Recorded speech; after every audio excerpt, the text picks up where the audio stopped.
Hello, everyone, and welcome back to another very special edition of the Absolute Women's Football Show. This week, we are previewing the best league in the world, the WSL2, or the Championship, which I know we're still going to call it, because the league starts again on Friday, which we're very excited for.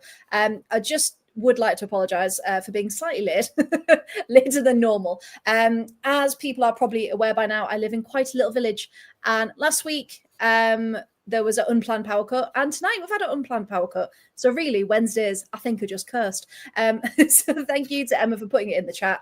And thank you all for sticking with us. We promise it's going to be a really, really good show.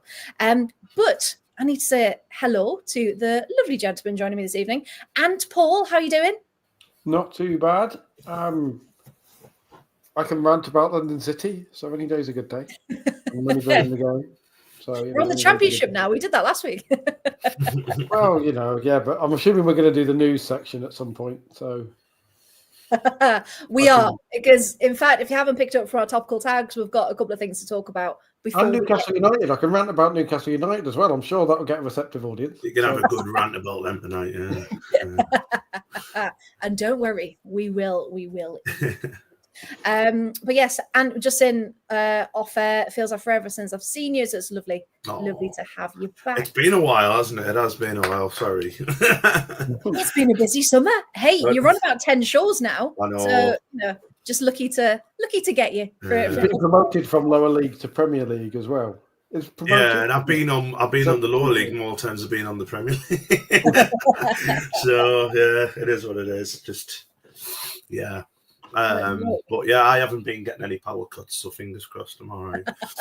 I know. When's Channel 5 coming in?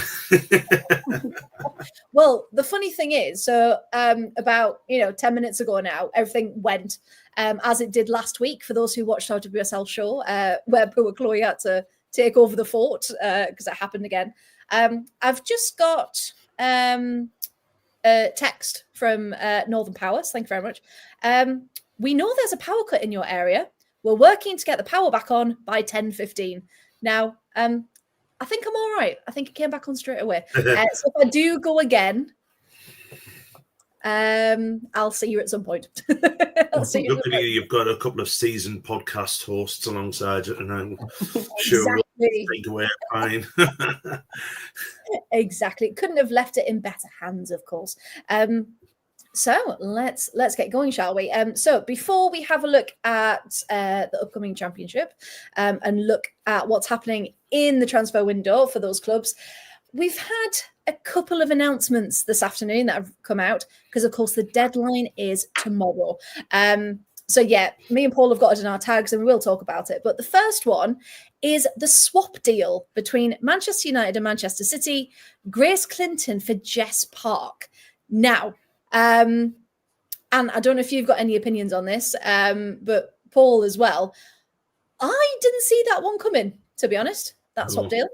Can you imagine if that happened in the men's thing? There'd be absolute hell on, wouldn't there? City and United swapping players. It just goes to show, doesn't it? Yeah, mad. I know it's weird, isn't it? It is a bit weird, like because it went out like this morning, didn't it? That Grace Clinton could have been moving, and thought, oh, that's a really, really good signing and stuff, and then. Now it's like, oh, well, but we'll have Jess Clark into the mix as well. It's 2 England internationals as well. It just doesn't seem. It's like weird, isn't it? It doesn't seem like a really like. I don't know what to make of it. To be totally honest with you, it's not even as if Jess Park's like an unused sub at Man City. Like she's quite an integral part of that squad. So it's just a bit bizarre. But we did have rumours that maybe Grace Clinton was going to go elsewhere, like you were saying. But yeah, just across the other side of Manchester, it's a bit weird. Paul, for you, what do you think of this one? Is it good business or? For who? Like, it's surprising that Man United are doing it because Man United couldn't run a bat. But for Man City to look at Jess Park and go, yeah, do you know what? We'll trade her for Jess Clark bought on Temu. Like, 5 minutes. That's harsh. I really like Grace Clinton as well. I think she's brilliant. I also really like Jess Sparks. So. I am massively unconvinced, but I don't get the Grace Clinton hype, like genuinely. And I know that on football podcasts you always get people who kind of say stuff for engagement, or you get people accused of saying stuff for engagement. In the men's game in particular. Incidentally, speaking of that, it was absolutely hilarious in the men's game because, men play football too. We have to mention them occasionally. Salah absolutely annihilating one of those Liverpool fan accounts today because they were giving it stacks about Liverpool's transfer window and saying how much better are we now than we were with Luis Diaz and Darwin Nunez. Mo Salah himself just tweets it with, how about we just celebrate the new arrivals but also pay respect to the people who won the league? And it's like, you wouldn't come back from that, would you? If we said something and we got dragged by, I don't know, Ella-Toon, you just wouldn't come back, would you? You just deactivate the account. That's no, just that times 100 for Mo Salah. But I think there should be more of that from players in the women's game because I think that there's lots. Grace Clinton is massively overhyped, in my opinion. She's not a bad player. But if you gave me a choice between her and Jess Park, it's Jess Park every day, twice on Sundays, and 3 times on bank holidays. It's like, she's more exciting. She is exactly the same player as Ella-Toon. So if they struggle to fit Grace Clinton and Ella-Toon into the same team, they'll try even harder with Jess Park and Ella-Toon. And yeah, because we said initially when Clinton did go back to United, like, why? Essentially, can that happen? And clearly something hasn't gone quite right, and that's why she's gone out. But I've just had a look because this was first announced by the Cutback, of course, and then a friend of the pod, Tom Gary, has commented on it as well. So initially, so this was only about 2 hours ago. So they've agreed a deal for them to swap clubs. And it essentially sees City buy Clinton for an undisclosed cash sum, plus, of course, getting Jess Park. Now, he also then City said, hang on. City are paying on the deal. So 12 minutes ago, Tom's then said, just to clarify, for Man City fans in particular, my understanding is this was never a case of Man City offering Park to United. Rather, City had multiple bids for Clinton rejected. Oh, wait, hang on. Yeah, City had multiple bids for Clinton rejected, and then Man United made it clear the only way they'd let Clinton go was if they could sign Park. So that had to be a term in the deal. So if I'm Man City, I'll turn around and go, yeah, fine, keep her. Yeah, like right. Why are they offering Jess Park? That's mad to me. The fact that they're like, yeah, right. Jess Park is a ridiculous overpayment for someone who is Man United's backup number 10, basically. It's just, I like what Brooks put in the chat there. What's worse is we can't blame Gareth Taylor. Hey, he'll do something. Don't you worry. Do you reckon he'll start saying, oh, actually, if he likes getting his sponsors in, that means we're going to get Gareth Taylor saying here at the totally wicked stadium loads, which is... Well, no. Do you not remember when one of the first pre-season games he was in charge, it was Gareth Taylor's Reds. So that's the new thing. Gareth Taylor's Reds. God. Gareth Taylor's Reds till he gets sacked in January when they're one place above the relegation zone. I'm interested to see what they're going to do because, again, if you missed our WSL preview show, go back and watch it. It was really good. Only 10 minutes I was out for a power cut.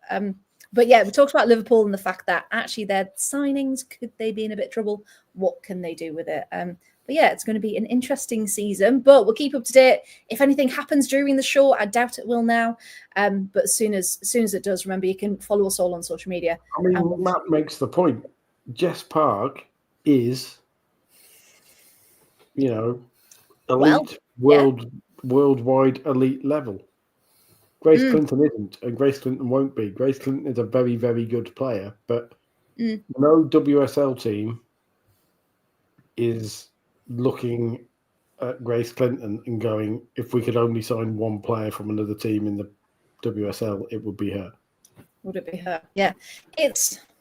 I agree. She's good. She's very good. And I think, if she'd have stayed at Spurs when we kind of all expected her to, maybe that could have been a bit of a difference. But yeah, since going back to United, it's, yeah. She's a creation of media and people yelling Stargirl at her. And if she wasn't playing at Man United, she wouldn't be anywhere near the England squad, where Jess Park still would be. And that's interesting. That's the difference, I think. And that's why Man City are idiots. Hey, so that's wrapped up this week's show. How can we get any better than that? But there is one more bit of transfer news that we really can't believe. Graschioro, who we know from PSG, is allegedly wanting a move to London City Lionesses. I mean, she wants the move to London City. We have to be careful here, because don't forget flying monkeys from Kang's secret lair of be unleashed upon us. I think it'll probably be she wants the money that London City Lionesses are obviously going to pay. What's French for they drove a dump truck of money up to my house? Yeah, so this was 6:52. Catherine Batt posted this saying, "Understand London City Lionesses are exploring a move for Graschioro from PSG. Would be a coup for the newly promoted WSL side. French club reluctant to let the Euro go." That's putting it quite lightly. Be a coup for a team that just got promoted. Absolute master of understatement there. That's like saying Germany invading Stalingrad was a bit of an error. Like, hey, I'm just reading what's written. I'm just reading it. Now, Gioro is contracted until 2028. Okay, so player understood to want the move. So that's got to be a hefty amount of money with 3 years left on a contract. I mean, to be fair, City of Lights to Bromley High Street, you can't deny the pull. I mean, money talks, doesn't it?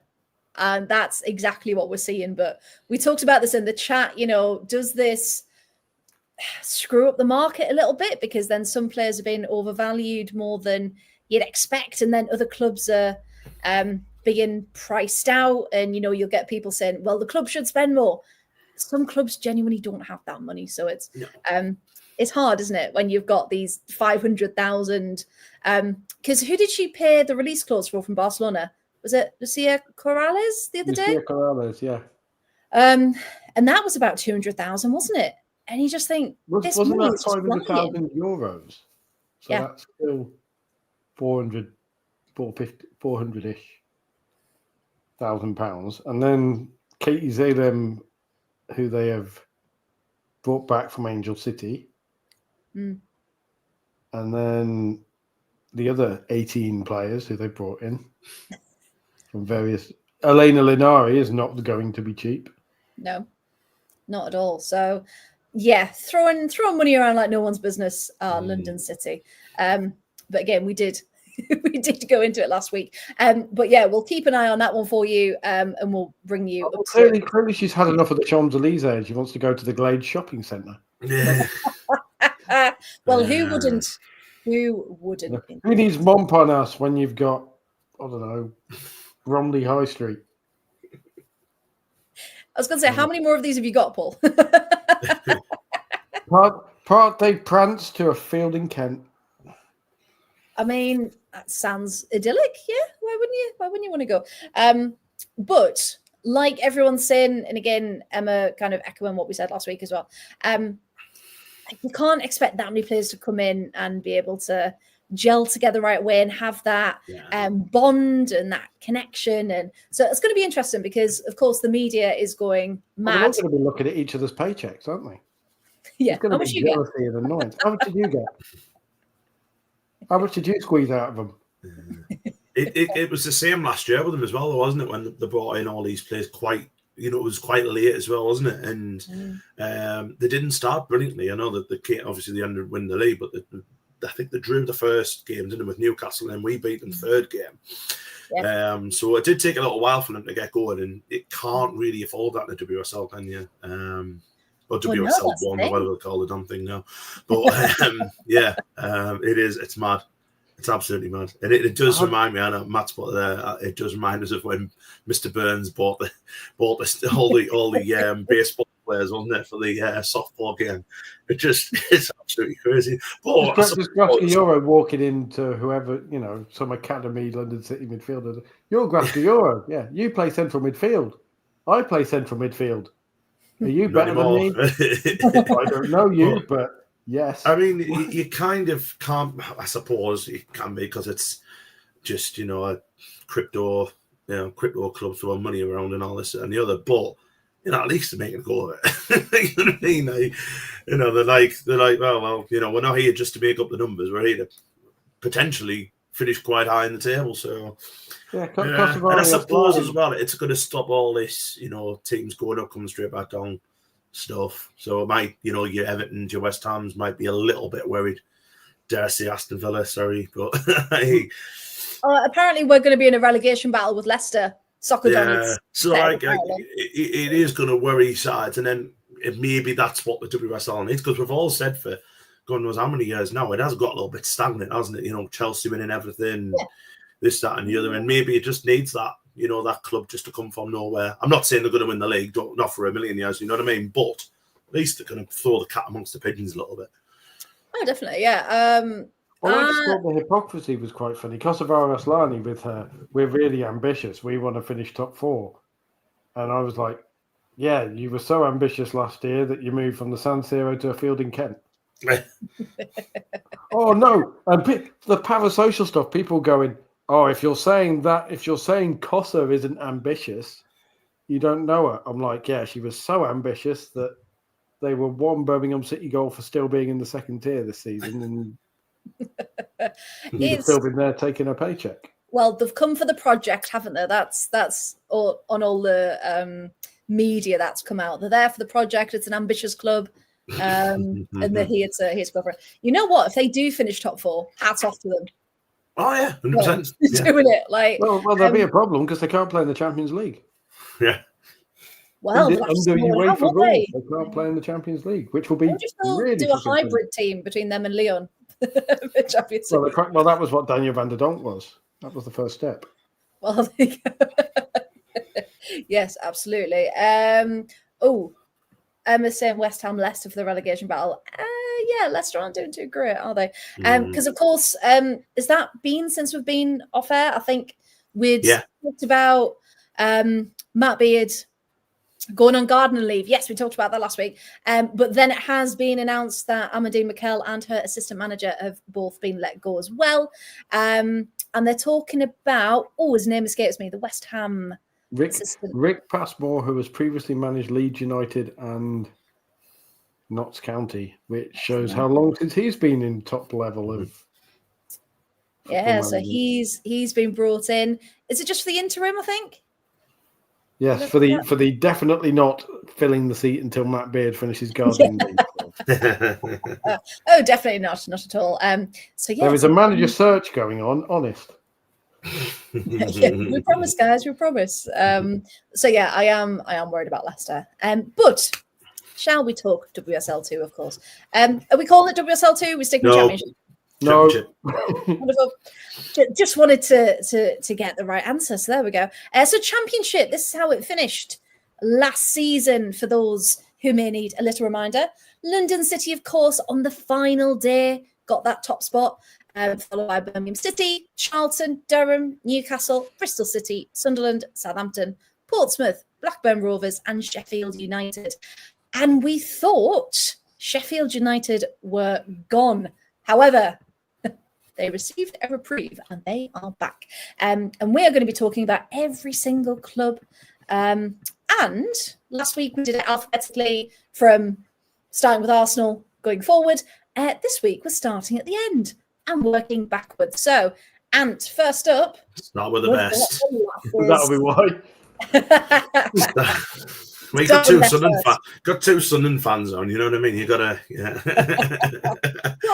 We're not biased whatsoever on this podcast, unless it comes to me and Freya want to talk about something. We give a fair shot. So it hasn't been as busy a window as other clubs, but some really important contract extensions there. So yeah, what do you think from your perspective? I'm just looking over through the squad. I don't know. I always thought we'd signed more than that, but I think I think that might be all of them. Because I honestly, I struggle to keep tabs half the time. And obviously, Sunderland this year we haven't been that kind of fully on Facebook and Twitter and everything. So you had to kind of just keep going as it went along.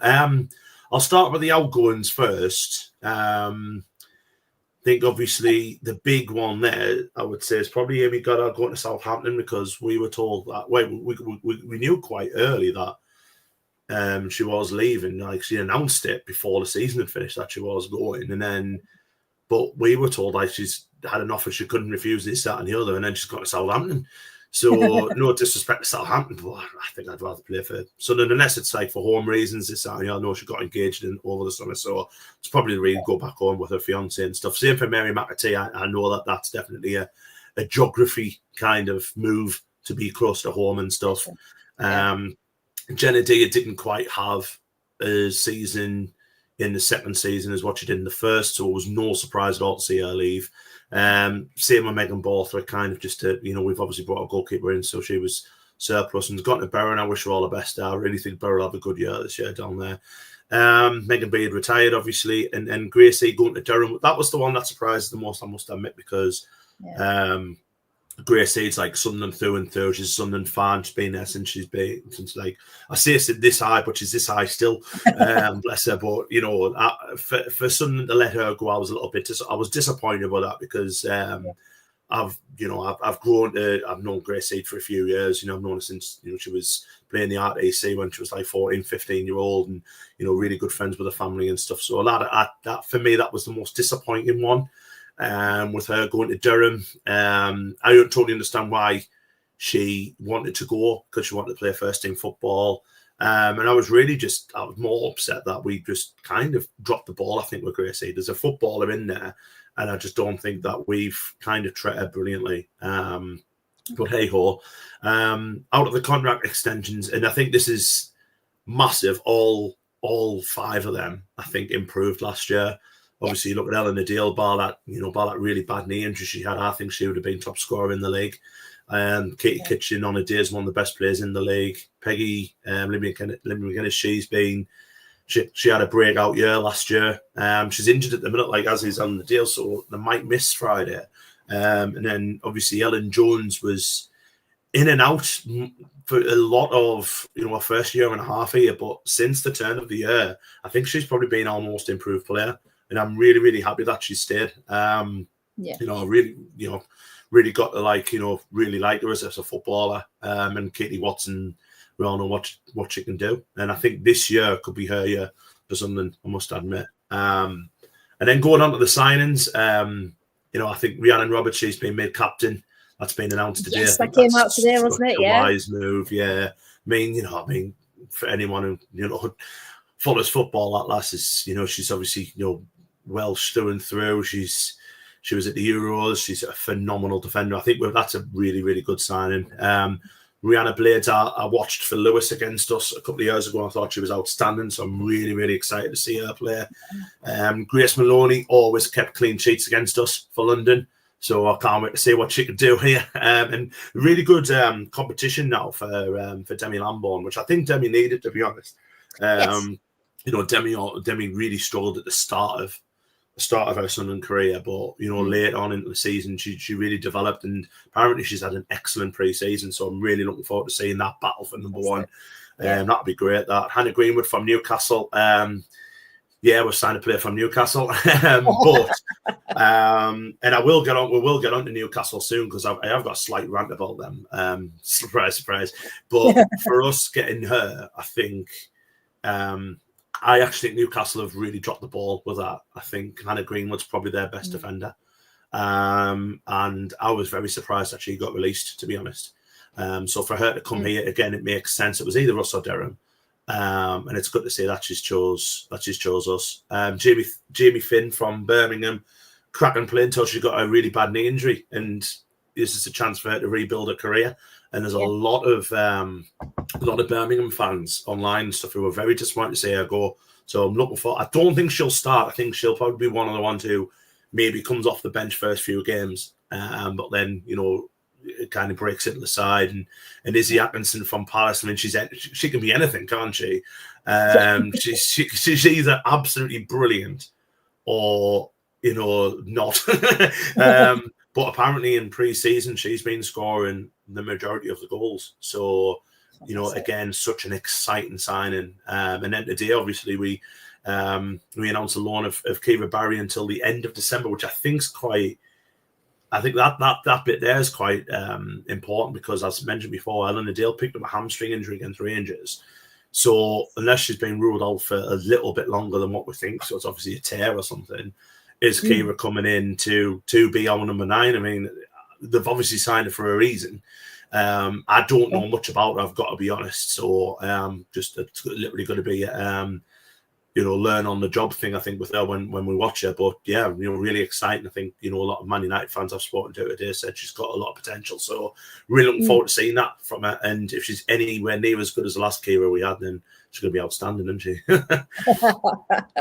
Yeah, that's the thing, because Kira Barry, again, because she's been a bit hampered by injury as well, hasn't she, the last couple of years? So I think for her as well, now that she's back fit and healthy, to just keep pushing on and kind of show what she's all about. So yeah, really, really good loan signing there. I thought we might have been in an outside chance of getting Grace Clinton, but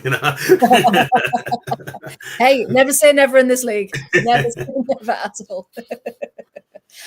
So yeah, and would you have liked to get anyone else in, or do you think it's a good mix?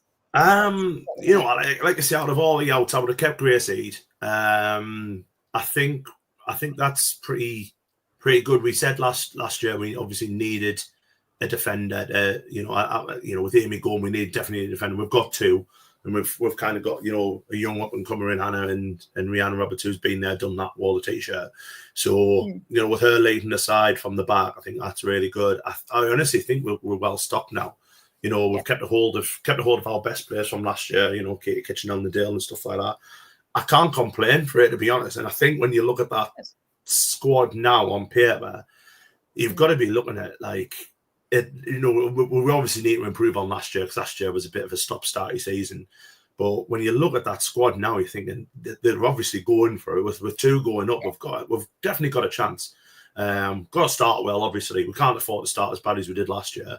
But for me, it's like looking at it thinking, yeah, there's cover in every position as well, which is very good. And we've still got some really, good young players coming up, your Emily Cassaps, your Neve Boothroyds and everything like that, who been in and around the first team. So, yeah, it's pretty good. I'm looking forward to Friday, even though I'm not going, because that is ridiculous as well. First rant of the evening. Kristen's just said there, you're going, yeah, Friday night, 6 o'clock kickoff. It's stupid. How are you meant to get down if you're working? Yeah, exactly. Like, how on earth? And I mentioned this on Monday on How We Lasted podcast. Like, so poor Charlotte, who's my co-host on there, she can't go because she's like the only manager on shift and doesn't finish till like God knows when. But she can't go. I can't go because I don't finish until 6. So like, obviously with we've got some fans going. Don't get us wrong. There are some fans making their way down, but in the whole broader aspects of it, like, say if you're a dad in the Sheffield area, or or even the Sunderland area, and you finish at 5, and you don't, you want to take your daughter down there, and it starts at 6. I mean, it's bad enough starting it on a Friday night. To be honest, I think that's stupid. Yeah. And what kind of the WSL seems to forget that we're not, we are men's football fans and everything like that as well. But this isn't the men's game. The clientele, the fans that we're wanting to bring into the women's game is young girls of what 8 to 16, maybe younger. How many young girls between the ages of 8 and 16 are going to be able to go to that game? Hardly any. No. You know what I mean? And it just does not make any sense. And it's another year where I keep on going on about that. We've got, a national side who have done so well and winning the Euros. Let's get on that bandwagon again. Let's try and bring this down to club level. And they dropped the ball again. And it's so disappointing. And it's so disappointing that I think there's not going to be that many people there. And I think it's at Bramall Lane as well. So it's going to be one of them ones where the stadium looks half empty. And it's just, for me, it's just stupid, to be honest. I mean, it would be nice because if we win, we're top of the league for 2 days. But it just doesn't make any sense to me. It really doesn't. No, and I think what they're trying to do as well, with the WSL and the Championship, they've is it Instagram that they've brought the accounts together? So it's just one account for the 2 leagues. And because the WSL is starting on the Friday night, it's like they felt like, oh, we'll start the Championship on the Friday night as well. And it's like, well, you've got Chelsea, Man City at Stamford Bridge on Friday night, and then you've got Sheffield, Sunderland as well. And you just think they're 2 completely different games. Yeah, like stop trying to pit them against each other. And the problem is, it's the same with the WSL game. It's because that kicks off at 6 as well, doesn't it? Do they both kick off at the same time? It might be 7:30. Half 7, but like, and Chris has put in the chat there, like 6 o'clock in Sheffield, which is quite a big city. It's a rush hour basically. Well, that is going to be an absolute nightmare. And I've been to Bramall Lane before. Bramall Lane's right in the centre as well, isn't it? Yeah. It's like you've got to go round and it's not the easiest to get parked. So it's mad. It's just like like you said, to get people involved in the game, allow people to do it. Is the big thing. So yeah. And Brooks just put there, it might be 6 p.m. because people want to watch Chelsea Man City later. That might be the case, but me being a Sunderland fan, I really couldn't care less about that game. You know what I mean? And I'm sure that the kind of goes for the vast majority of Sunderland fans that are going down.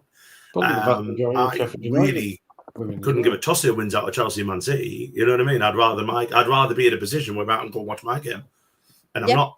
So there's a game I'm already missing, which is one of, if not the closest, it is the closest, apart from obviously Newcastle and Durham. Yeah, it's the closest game. So it's one of them ones we don't have to go all the way to London or whatever, Southampton and stuff like that. It's a doable game for me. It's 2 hours away and I can't go. Yeah. So yeah, and it's just it is frustrating because we're making so many leaps and bounds in other areas, and then some are still letting people down. Yeah. Right. So yeah, son, isn't it nice after a transfer window to go quite satisfied with that? That's 100%. Quite a nice feeling, isn't it? Yeah. I think it's it's being a Sunderland fan at the minute. Obviously, men's have done brilliant work in the transfer window. Start the season not brilliantly, and now just can't wait for the lasses. And I've got an outside. I think we've got an outside chance, but I'm quietly confident this season with that team. I think as long as they gel quickly, which we're going to all like the social media posts and everything like that they have, gone through pre-season unbeaten. Again, another thing that's a bugbear of mine, you don't get told about certain results, but so we don't know. But apparently, Izzy Atkinson's been banging them in. So to go unbeaten is excellent, and just see what happens on Friday night. And really looking forward to it. Apart from the fact I can't watch it. I know. I think it's gonna be really good. And just to clarify what we've been saying as well, this season there are 2 promotion spots with the possibility of a third in a playoff game as well to see who's going to go up. So literally every point, every goal, everything counts this season to see who can get those places. Now then, Paul, we're going to come on to you next because we've got Southampton, and it feels like, well, one, we've got a very busy window. The font has gone incredibly small. Not small as some others. So, settle in for those. But could this be a sign of a new chapter? Because new manager, we can see there, Simon Parker. Because last season was quite underwhelming, wasn't it, for Southampton? So, what do you think, Paul, about Southampton's window? Well, they've let most of their... We'll start with the outs, just like Ant did. Yeah. The players they've lost. I mean, Rihanna Dean is weird because her career has lost its way a bit because she was Spurs and supposedly going somewhere. Then she got injured and kind of faded away again, and then went to Crystal Palace and didn't really do much. And then came to Southampton and didn't really do much. And has now moved to Ipswich, who are the promoted team trying to throw a bit of money to stay up. Izzy Milne, Emma Thompson, Emily Craft are the kind of, it sounds harsh to say, but they're the kind of players who you expect to see released. Because Emily Craft has bounced around a bit. She had a great season with Lewis a couple of years ago, scored that goal against Manchester United in the FA Cup. Got moved to Southampton on the back of that. Gemma Purfield, from Leicester City to Southampton to London City North. And Molly Pike doing the same thing as well, which were potentially big losses. Benedict Haaland never really played. She was a backup goalie, so that's not much of a loss. Rachel Rowe just goes around everywhere. We'll talk about her later because that's a huge signing for Nottingham Forest. Yes. Lucia Kendall, we mentioned as an underrated, under-the-radar, great signing for Aston Villa last week, as well as a very exciting young midfielder who's taken the next step. Paige Peak, I am genuinely surprised they've let go because she has impressed me a lot as a defender the past 2 years. She's really, really good in the air and good with the feet as well. Your classic ball-playing defender. And I thought a Southampton team were going to want to build around her. So her leaving, to me, says something about what's been going on at Southampton the past few years. Simon Parker, the new manager, coming in from Blackburn, where he was just kind of there, basically, just like Blackburn were, until they weren't. And we'll talk about that a little bit later on. And then players in. We've talked at length about Amy Goddard coming in. Ubi Tucker from Aston Villa, it's an exciting young forward. Emma Harris from West Ham. Emma Harris is one of those weird players because her name, you keep waiting for a breakout from her because when she was at Reading, she was talked about as an exciting young player. Then she went to West Ham and just didn't really do much. She was just kind of there. She's one of those players who's possibly slightly too good for the Championship, but not good enough for the WSL, and has been caught in that kind of limbo. Yeah, needs to find that, Needs to find a level. Ellie Brazil, we have sung the praises of at length, and if Graham was in the chat, then obviously we will continue to sing the praises of her. Charlton let her go, actually. Well, interesting decision from them, yeah. Very different, excuse me. Maria Edwards is Simon Parker bringing one of his own players with him from Blackburn Rovers. Yes. Former Manchester United youth player. Again, is she that good? She's a serviceable Championship player, but she's probably a squad player. And then you have the signings that are kind of...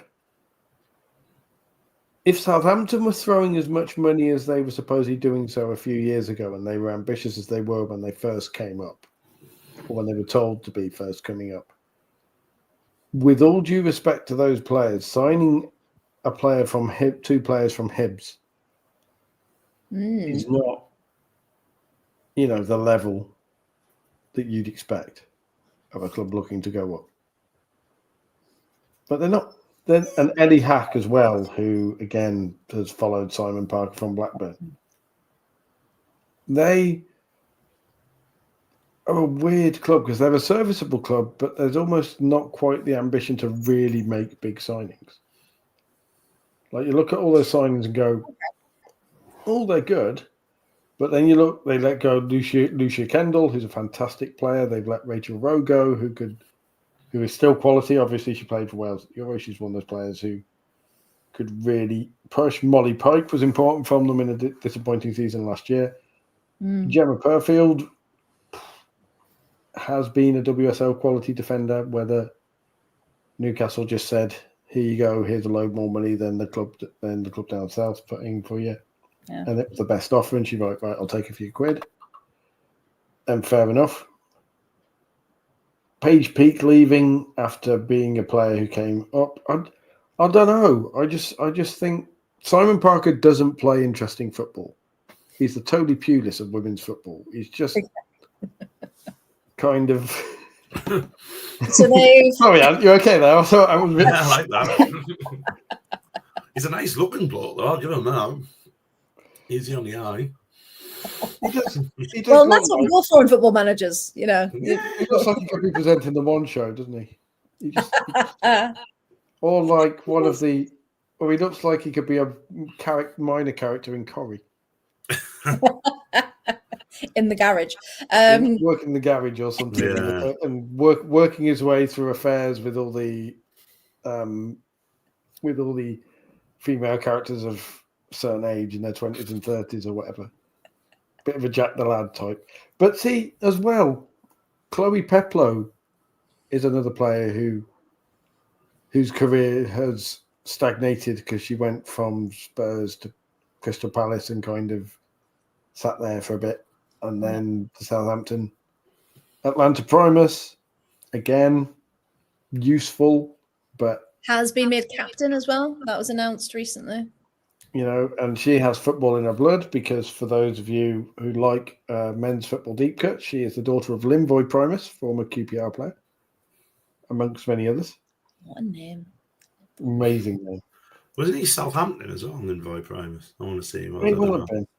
He may well have been at one point.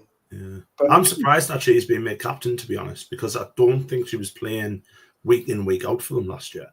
She wasn't. She was in and out.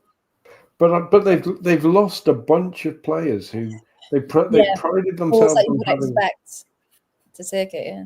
They prided themselves on having, you know, local youth Southampton youth players. Alice Griffiths is gone. Lucia Kendall is gone. And you know they've let Izzy Myung go as well, but I don't know. Southampton are just, and obviously with the men's team being relegated from the Premier League, you wonder how much commitment to the. Well, that's the thing. How much has that affected what's actually been possible in this window? Because you're right, they've brought in some good names, some decent names, but maybe, like you said, if they're trying to commit and push on and do some damage this season, in a season where there are more opportunities to go up or at least compete, it's probably not. There are no names there that make you look at the squad and go, they're going for it. The bother is with them, I think, when you look at like them signings, bar Ellie Brazil, which I think is an excellent signing. Yes, it's a bit. It's just more of the same, isn't it? And this is a team who struggled badly last season, and it's a lot of players to come in and immediately have to play well. You know, and like I say, I mean, I wish Amy got out all the best down there. I think she's brilliant, but she's not the quickest defender. So you know, if you can get at her with pace, I think they might struggle. But you know, I'm just like I say, I'm amazed Charlton let Eddie Brazil go. But you know, football. I know, yeah. You wonder sometimes what's been going on kind of behind the scenes, don't you? Yeah, definitely. For that kind of player to leave. But yeah, it's like you said, it's very much they've tried to bring in people as a replacement, same-ish kind of level, nothing too exciting. No offense, Southampton. So yeah, Paul, what do you reckon this season? They're still going to be safe, do you reckon? Do we enough? Or I think they might be. You know, I'm not convinced by them. I don't think they'll be the worst team in the league. Do I think they'll be anywhere near challenging for the promotion places? No. If they are, it'll be one of those the sum is greater than the parts things. Well, it'd be interesting to see what they do, really, won't it, with what they've got. But they've all the players they've got are just playing. You know, they haven't bought players to get out the championship. No, it's very much a maintaining squad, isn't it? There is, you know, Eddie Brazil, with all due respect to, is probably not going to be a 20-goal striker. No, 10 or 15. But yeah, I know. You said it now. You said it now, honey. I've said it now. That's it. I mean, the big interesting one actually will be opening game of the season because they've got Ipswich. Yeah. Now, Ipswich have been talked about, and we'll talk about them in more depth in a little while, but Ipswich have been talked about as one of those sides doing things the right way, haven't they, recently? You know, and trying to trying to get up there and work their way and actually invest in their women's team. Bit like what Portsmouth started to do last season as well. Like make sure Yeah. they're doing it right behind the scenes and then bringing it through. Yeah, They're the teams. They're the team. Ipswich are the team that Southampton were considered to be a few years ago. Everyone's like, oh, they've made their way up through the lower divisions and they've been building for a few years and now they're ready to properly try and get into the upper levels of the women's game. No, and Southampton they've kind of stalled, and I think that they will stall again this year in the sense that they probably won't be really in trouble of going down, because there are worse teams.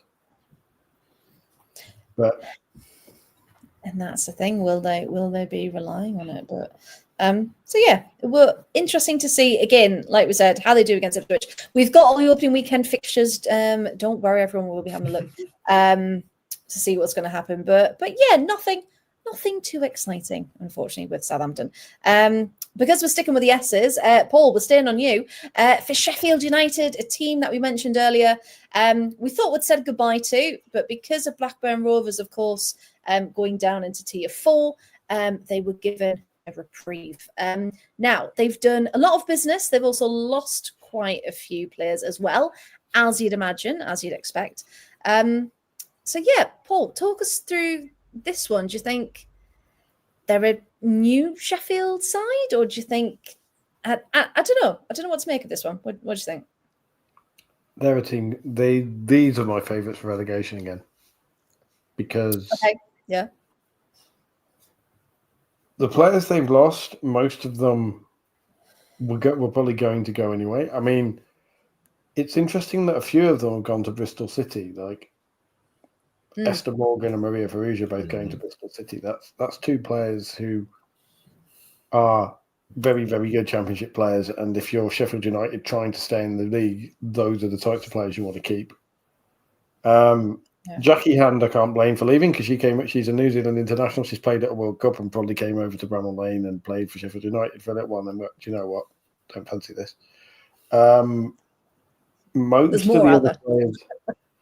Most of the other players are either free agents or they've kind of dropped down. A big loss and a player that I'm surprised they let go is Fallon Connolly Jackson. There you go. Yes. That's interesting. Because she has recently broken into the Scottish team, and she's young. She's the kind of quality player teams like Sunderland thrive on bringing in. And for a team like Sheffield United, she came to the Sheffield United Academy. She's the kind of player that you'd want to keep for nothing else, for the fans to latch onto as one of our own kind of thing. And that's true. And they just haven't really. And then looking at the players coming in again, there are no players there that are exciting. I mean, they're signing players from mid-table in the third tier in Jess Revel from Stoke, for example. Sophie O'Rourke, who was a Charlton squad player. Joy Ralph, who's an Irish forward from Shamrock Rovers.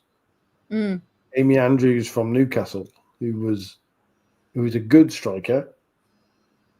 But is she going to score the goals to keep you up in the Championship? No, you're not. Charlie Devlin, a player who's always had the promise there, but has never really shown it. Emma Taylor from Blackburn, who's back and forth. Connie Schofield. Now, I won't hear a bad word said against Connie as a person because she's lovely. Former Coventry United player. But again, she was in the LCL team last season, didn't get near it because of the way it was and was eventually sold for well. Lauren Thomas, she was at Everton as a free agent because Everton can hardly get any players. She was kind of a Blackburn squad player the season before that. Alyssa Ahern is the player who everyone was talking about over a couple of years ago, and then she just kind of disappeared because everybody decided Kira Barry was better. People are fickle, aren't they? Yeah, Sharon Rogers is a very good goalie, mind you. Yes, so that would have been a contract extension. That's a key signing as a contract extension. Mm. And then behind that, again, there were just no names there that you look at and go, yeah, this team are going to kick on. Especially as they shouldn't be in the league, arguably, but are in the league because of other teams. That's true. And they've got a very, very small squad, and it's and that's the worrying thing. The outs more. I think the outs are going to miss more of the outs than what the ins are bringing. Yeah, in, you know what I mean. I mean, like Charlie Devlin's a good footballer. Don't get us wrong, but she's in the last stages of her career. Amy Andrews has never quite done it, has she? So yeah, I'm not. I mean, Amy Andrews has had 3 clubs in 3 years. So yeah. And last year at Durham, she barely played, didn't she? So sorry, not at Durham, at Newcastle, she barely played. So I think I agree with Paul. I think they might be bottom of the league. I think that's just screaming bottom of the table for me. That losing. Tammy George is a very exciting, good player, an underrated player from Wolves. Yeah, but she's maybe jumped a year too early, because if she'd stayed at Wolves, she might have then come up. But she'd have been in a title fight. Yeah, no, I agree.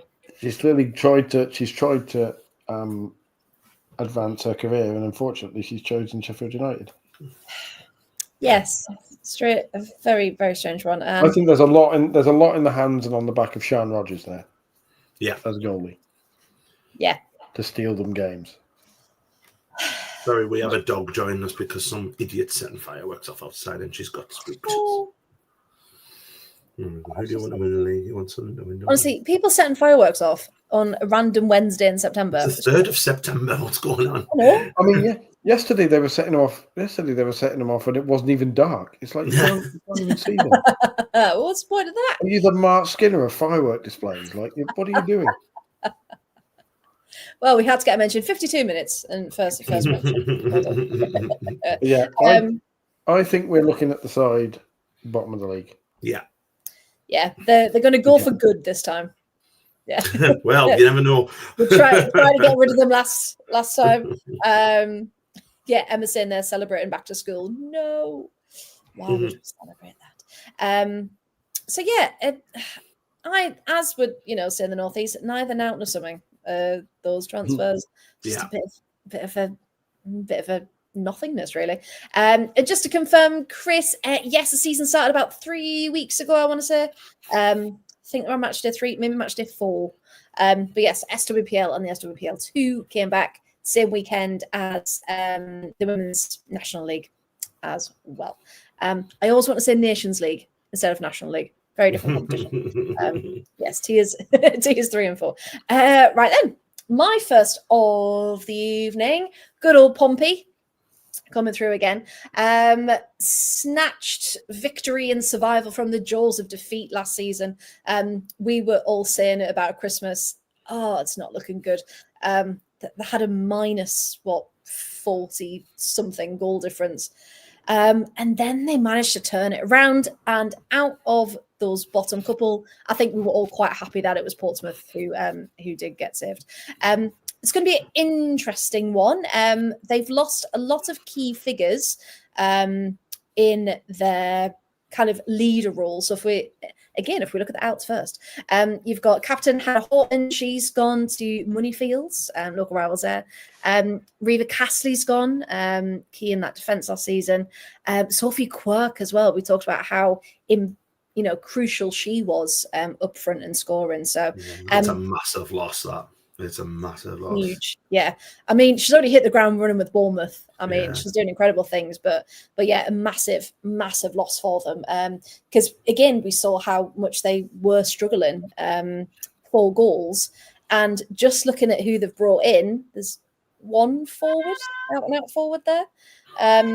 So yeah, a bit of a strange one in terms of the names they've let go and who they're bringing in. But I'm going to say though, Angelina Nixon's a hell of a player. Like, well, yes. Hey, we'll come to the ins. Don't you worry. But yeah, because from round that way, we've seen again. Yes, Andrew Nixon, the out and out forward, brought in, as you said, from Rugby Borough, and it's nice to see that there are players who, whether coming up from Wolves or coming up from Burnley or these teams, they're getting the chance to actually make that step up. I think more so in recent seasons. But yeah, a few words on Angelina Nixon, Paul. What were you going to say about her? She was signed for Rugby Borough from AFC Wimbledon in the fourth tier. And, it was kind of a quiet, okay then. And she can finish. She's got a wand of a right foot. Some of the goals she scored for Rugby Borough, and admittedly third tier, and it's a big jump to the championship, but she is young and she's very skillful, and she was the main driving force of Rugby Borough last year. A team that, don't forget, got to the 5th round of the FA Cup, so they were decent. Yes, very well. Leaving aside my own personal feelings about they should still be Coventry United, but but we all know that's a different podcast, of course. But we all know that's a different podcast, different conversation. But I think it's a very astute signing. I think if you're going to make signings from the third tier, they've got to be players who can come up and do a job rather than budget ones. Yes, they've got that skill that can be transferable to come up and really hit the ground running. Absolutely. Ella Rutherford is another very good signing. Yeah, I was about to say that. Yeah. Yes. Yeah. She was my next point, but yeah, I'm glad you both agree. Segued in. But yeah, no, I mean, she's got the experience, hasn't she? So she was at Bristol City, Charlton, and again, an attacking midfielder that they need for up front to help score those goals, don't they? Yeah. And they've got Jessie Gale in on loan, youngster from Arsenal, England Youth International. But they've brought Jazz Bull in as well, who, again, we saw last season was integral in that back line. And she's been made captain as well. And I was listening to Jay Sadler, and he said he wants the team to become more resilient, competing in every single game, not just those around them. And said, Jazz was one of the players that, yes, she came in on loan initially, but she commanded the respect of the dressing room straight away, and that's kind of what he needed after Hannah Horton leaving, to make sure his team are a single unit. But then you've got like Greta Humphreys coming from Chelsea's academy. You've got, Jess Gray from Charlton Athletic. She's 6'2". Yeah, she's huge. Yeah, she's gonna bring a goalie in. Yeah. And she looks a lot taller as well. Yeah. Like, she's one of them players who looks bigger than what she is. Like, she looks about 6'7". Gets a head on the crossbar. So. Yeah, yeah. And she's not a bad keeper as well, actually. For like a tall girl, gets down quite quick. So yeah, it's a good sign in that. Jessie Gale, will be exciting to see, because there was supposedly talk she was among the next wave of the Adjumang, the next lot after Michelle Adjumang to step up. Yes, there's a lot of youth players from Arsenal gone on loan this season, and quite impressively, they're quite spread out as well. So they've really used that to their advantage, and of course, teams like Portsmouth using it to theirs as well. If you've got a hungry forward wanting to get the minutes, why not? Portsmouth is a really, really good place to go. So yeah, I think that's everyone I want to talk about, really. Former Southampton player who Southampton released and did well. Yes, forgot about my contract extensions. Yeah, Georgie Freeland signing one. Ava Rowbottom, Emily Pittman, Izzy Collins. So again, they've managed to keep on to some very good talent, but also bring in a mix of youth and those that are going to really push them on as well. So yeah, I think I've got a more positive feeling about Portsmouth this season. I think they've had time to settle in. They know what they need to kind of push forward. And I just really hope the best for them, really, coming through. Season, isn't it? Definitely. It's what, sorry? It's a consolidation season. You want to get it. Yeah, definitely. into that lower mid-table. Yeah, and I think they'll do it. I genuinely do. When you look at other teams around them, like your Sheffield, etc.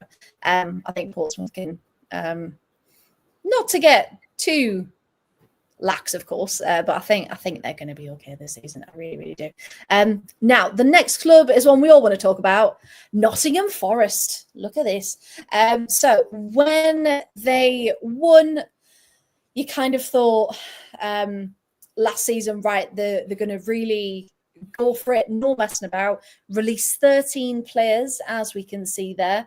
To really, and no offense to them, we've said this before, kind of to tighten up the squad, get rid of anyone, apologies, that isn't really at that level to really push on to get into the championship.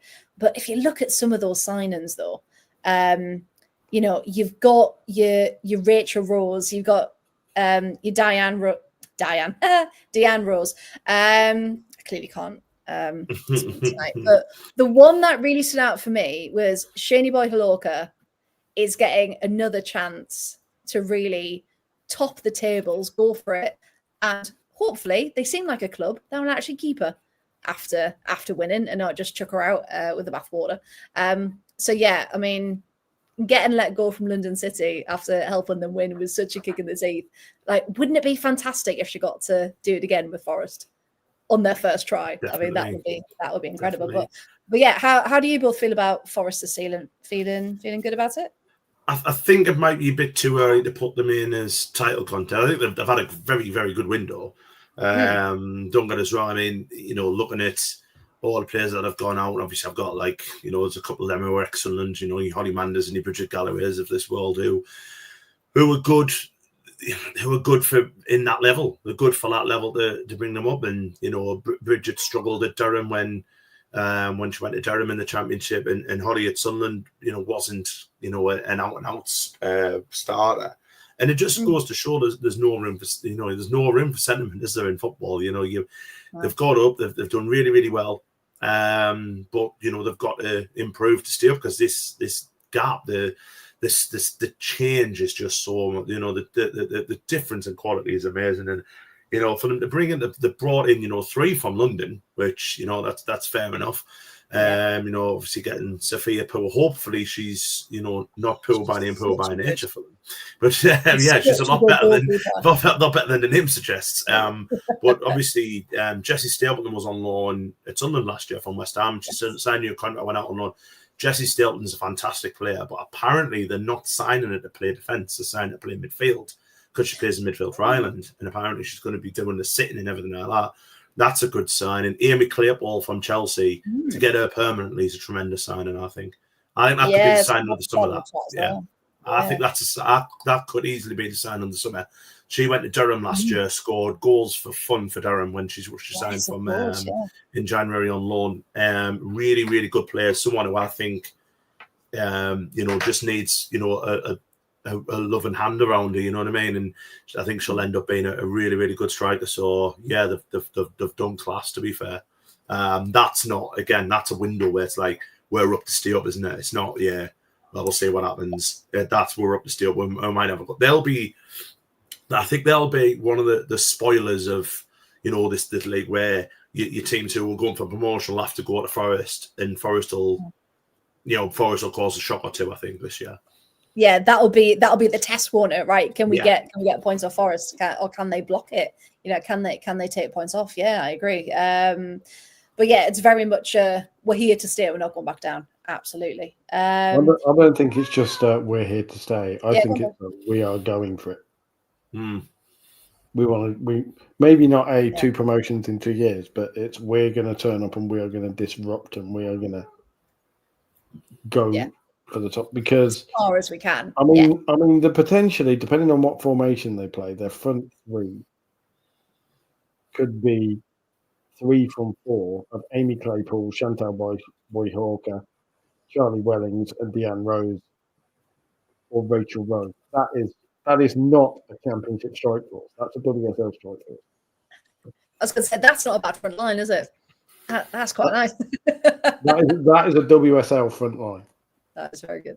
Yeah. And behind them, we brought in Chloe Mustaki, Kirsty Smith, who are both Georgia Brougham as well. Mm. I'm going to have a soft spot for Molly Green for obvious reasons.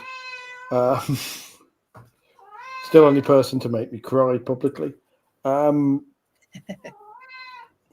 football. And yeah, I think they're going for it. Yeah. I think the question will be You've in got to goal. with a squad like that, haven't you? You've got to. The question will be in goal. And I don't mean that as is Sophia Ball crap. It's if she has a good season and really steps forward, then that could be. We could be sat here in January talking about Nottingham Forest as title challenges. I really hope we do. Because what a story that would be. And I think as a club as well, I don't know anyone that doesn't like them. Like everyone's like the way they've won it in the investment, and they've made the City ground theirs, and I've been there for a few games, and the crowd's incredible. Like the numbers they get are brilliant. So yeah, I mean, if any team are going to be up there, I really hope it's I must admit, like for an away day, because I've never been to the City ground, and it's the most exciting ground I'm looking forward to go to this year. That includes the men and the women. You know what I mean? That ground I can't wait to go to. It's really nice because the last couple of times I've gone, I've got the train and then like walked over the river, walked over the bridge, and it's just that walk over to the stadium is just fantastic. And obviously it helps when the sun's shining, doesn't it? But it's the last of the good old fashioned ground, isn't it? You know what I mean? Like it's still, do they sing Lollikin Pie for the women as well? Yes, they do, very loudly. I never realised that there's actually a finish to it. They sing it and then they sing it louder, and then the shout at the end is just "You Reds!" really, really loudly. Yes, yeah. I took my friend who's kind of on the fence about football, so she'll come and watch it, but she's not fanatical or anything. And she just looked at us when they were singing it and went, "What they're doing?" I was like, "No, they sing this before the game." And then when they were saying "Come on, you Reds" throughout, she's like, "What they're saying?" I was like, "Come on, you Reds." She was like, "No, that's not come on, you Reds." I was like, "No, it is. You just got to listen really, really closely, and you'll hear it." But yeah, no, Sophia Poor is one of them signings that I hate that she went to London City anywhere else, but I'm glad she's gone to Forest on loan at least. If Villa couldn't keep her, because when we did see her. When she stepped up, made a WSL debut last season, she was so confident for being 19. What a cracking signing. So yeah, I think they've got to be top half. I know we're talking a lot, but I think they're really gonna go for it. I think top half's a fantastic return as well. I don't see them. Like I said, I don't see them challenging, but again, I think, like a team, there'll be a team that pick that other side's feet to go to, especially at the City ground. Yeah, they can definitely make it their fortress, can't they? So yeah, watch this space for Nottingham Forest. And we're going to pass over to you. Here we go. Because again, they've lost 12 players. Brought in only a couple. Amongst those, of course, Molly Pike, Jordan Nobbs. Still not over it. And Una Savenius, who, when we watched the Euros, was very, very impressive. But yeah, the floor is yours, Ant. So 2 years ago, around about 2 years ago to the day, okay, Newcastle went professional, and it was said if you were a young player in the Northeast, Newcastle would be the place to go to achieve your dreams. And Newcastle then announced around about 3 months ago that they were releasing 6 players, 5 of whom were from the Northeast. Yeah. So can we all just put that to bed and say that if you are a young player and want to be a professional footballer in the Northeast, either go to Durham or go to Sunderland, because you have got no chance at that football club ever again. The outs, some of them I agree with, don't get us wrong. Grace Donnelly's actually came to Sunderland to be under 21's goalkeeper coach, so that's good for her. And because I like Grace Donnelly, even though, looking at, there is this, rivalry. I still don't think the rivalry between Sunderland and Newcastle has had chance to, kind of boil in women's game, because Newcastle's been that far behind. Yeah. It's like Sunderland's main rival in the women's game is Durham. But so, you kind of look at some of these players, half of whom are ex-Sunderland players who they've released. But, I think as I mentioned before, I think them getting rid of Hannah Greenwood's a mistake. I think them getting rid of Olivia Watt, even though she's dropped a division, I think that was a mistake. I think Olivia Watt's an excellent player. Anne McKagan-Stubbs last year's captain's gone, who's gone to Durham. Georgia Gibson, who, played a massive part in getting them to where they are. She's obviously gone. Daisy Burt, who's an excellent RTC player, has gone to play in America. And Katie Barker, who's the poster girl of Newcastle United, and did the Shearer celebration and all that palaver. She's gone to Wrexham. It's such a bit of a change of scenery for us. So I just think they've kind of lost their identity a little bit. But when you look at the signings, like Gemma Purfield we mentioned before, Molly Pike again, poor season last year, but is an excellent footballer. We'll not mention Jordan Nobbs because that hurts. Don't get us wrong. I think I always get Mannion's first name wrong, so I'm just going to call him Mannion. I think it's a great signing. I don't know anything about the girl from Dijon. I'm not even going to attempt to pronounce that name, but that's but let's talk about Morgan Gutra from Orlando Pride. Well, I mean, that is an incredible signing for them. She is a fantastic footballer. So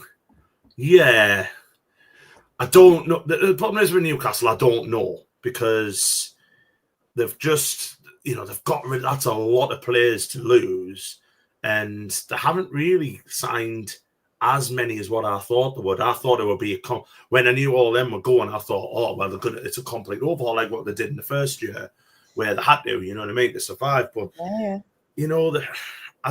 just don't know with them, because they were hot and cold last season. They came a little bit right at the end of the year. They have improved. I still don't see that as a title-winning squad, though. Looking at it today, and I'm not sure. The important thing for them, obviously, is to keep Shania Ellis fit. If they can keep her fit, then they're going to be a difficult one to dislodge. And obviously, they've got 2 ex-Lionesses now playing for them in Jordan Nobbs and Demi Stokes. But this isn't Jordan Nobbs and Demi Stokes England quality anymore. You know what I mean? And I don't mean to be disrespectful to either of them, because they're both fantastic footballers. No, but it's true. But they're 2 players now who are reaching the end of their careers. Jordan will come in and probably, be like a Rolls Royce in the Championship. Don't get us wrong. But I just don't know. I don't know with them. I don't think that's going to get them up. I think I would have preferred, if I was Newcastle, to sign a couple of London players or something like that. Gone for Annabella Blanchard at Palace, when she got rid of Palace and then went back. Had they got her and, a couple more, I thought, you know what I mean? And I'm surprised they didn't try and nick a couple from ours, from Sunderland. Your Ellen Deals, your Katie Kitchens. They didn't sign anyone from Sunderland. I'm not sure on them. I've got to be honest. And I'm not just saying that because I'm a Sunderland fan. I'm just genuinely not sure. I'm looking at that thinking we've done better business than Newcastle. I don't know. So, it's and again, what Chris is saying there in the chat as well, there's some good teams in this league who actually have done better in the window and might actually be better than them. So they've got this almost idea, haven't they, that they're going to be up there and they're going to be challenging and they're going to be fighting for it. But actually, other teams have done really well this window, and it's not all about them. Do you think Becky Langley has the hottest seat in the Championship? Do you think What was that Becky first one, sorry? Langley, as manager, has the hottest seat in the Championship? I think That's right, really. I think she's under a lot of pressure very, very early on. Yeah. I've got to be honest. Now, I like Becky Langley. Becky Langley's a lovely, lovely person. But I think if it's not this season, I think they might look to make a change. The only worry I always have with Newcastle replacing Becky Langley is to go from El Rey. So that's always been my big fear. So just keep hold of it as long as you possibly can. Do you think they have, with losing all those Northeast players, they're not Newcastle in the sense they don't have the heart, because they claim they're the People's Club of the Northeast and all of that, but they haven't, they haven't got the heart, and even the one who they're boasting and saying is from the Northeast is a Sunderland legend. Yeah. and again, like I say, I think they've got rid of it, and I know, let's go back to Katie Barker. Like, Katie Barker is probably not a championship level player, but she was like, the poster girl. She was, and Newcastle fans love Katie Barker, absolutely adore her. And they've kind of just, like I said, I think they've lost their identity a little bit, and I think they're already going into a season where, a couple of them, I think, have got injuries from last year, which still haven't recovered. So we'll have to see. We'll have to see if they start well. They might be hard to peg back, but I think they're a little bit. I think they're one or two short for a proper championship run. I've got to be honest. I don't think they've got the grit in midfield. No, because like you said, they've gone for the Rolls Royces with Goltrat and Nobbs. Yeah. But they haven't got someone. And Molly Pike is an attacking midfielder. They haven't got anyone who'll go in there and just win the ball for them. No. Yeah, poor footing. They haven't got the water carrier, as it were.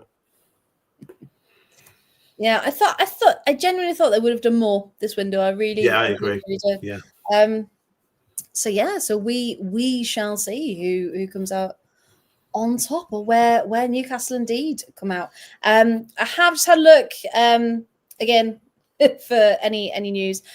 Tom Gary posted about Arsenal youth defender Cecily Wellesley-Smith is close to finalising a loan to Leicester City. So we said Leicester were in trouble. I think they'd only signed about 3 people as we last looked.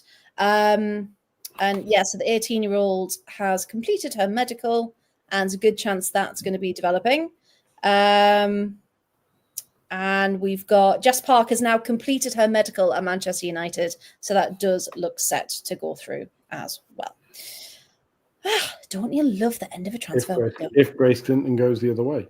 Yeah. Yeah, could you imagine if Grace Clinton just turns around and goes, no. Absolutely not. Grace Clinton goes, I've got a better offer from London City.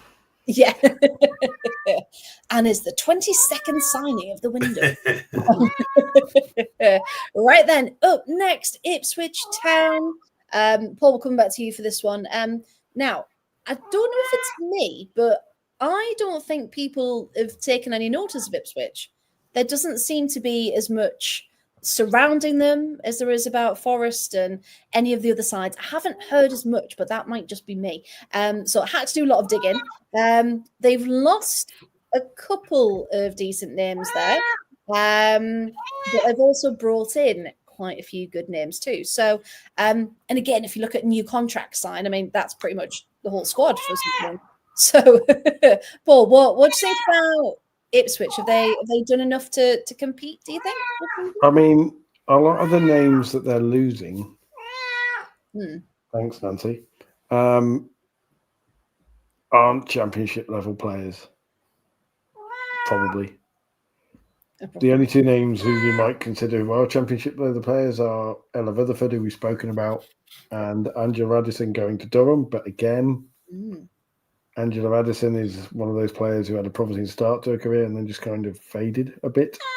And,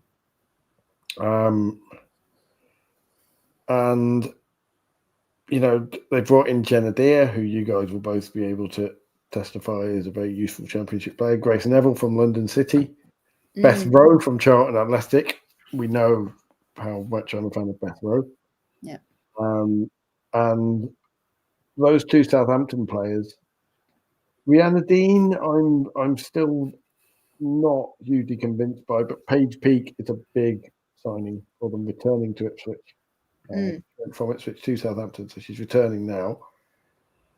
And then they've got a lot of players at the third tier who are very, very good, all who have played Championship. Shauna Guyat, former Crystal Palace player, is the name that stands out there in the new contract signed. A player to keep an eye on. And Natalia Negri as well, formerly of Charlton, Chelsea youth player. They have a squad that you look at and go, are they going to have the impact that Nottingham Forest had? Or we expect Nottingham Forest to have? No, because they haven't gone all out.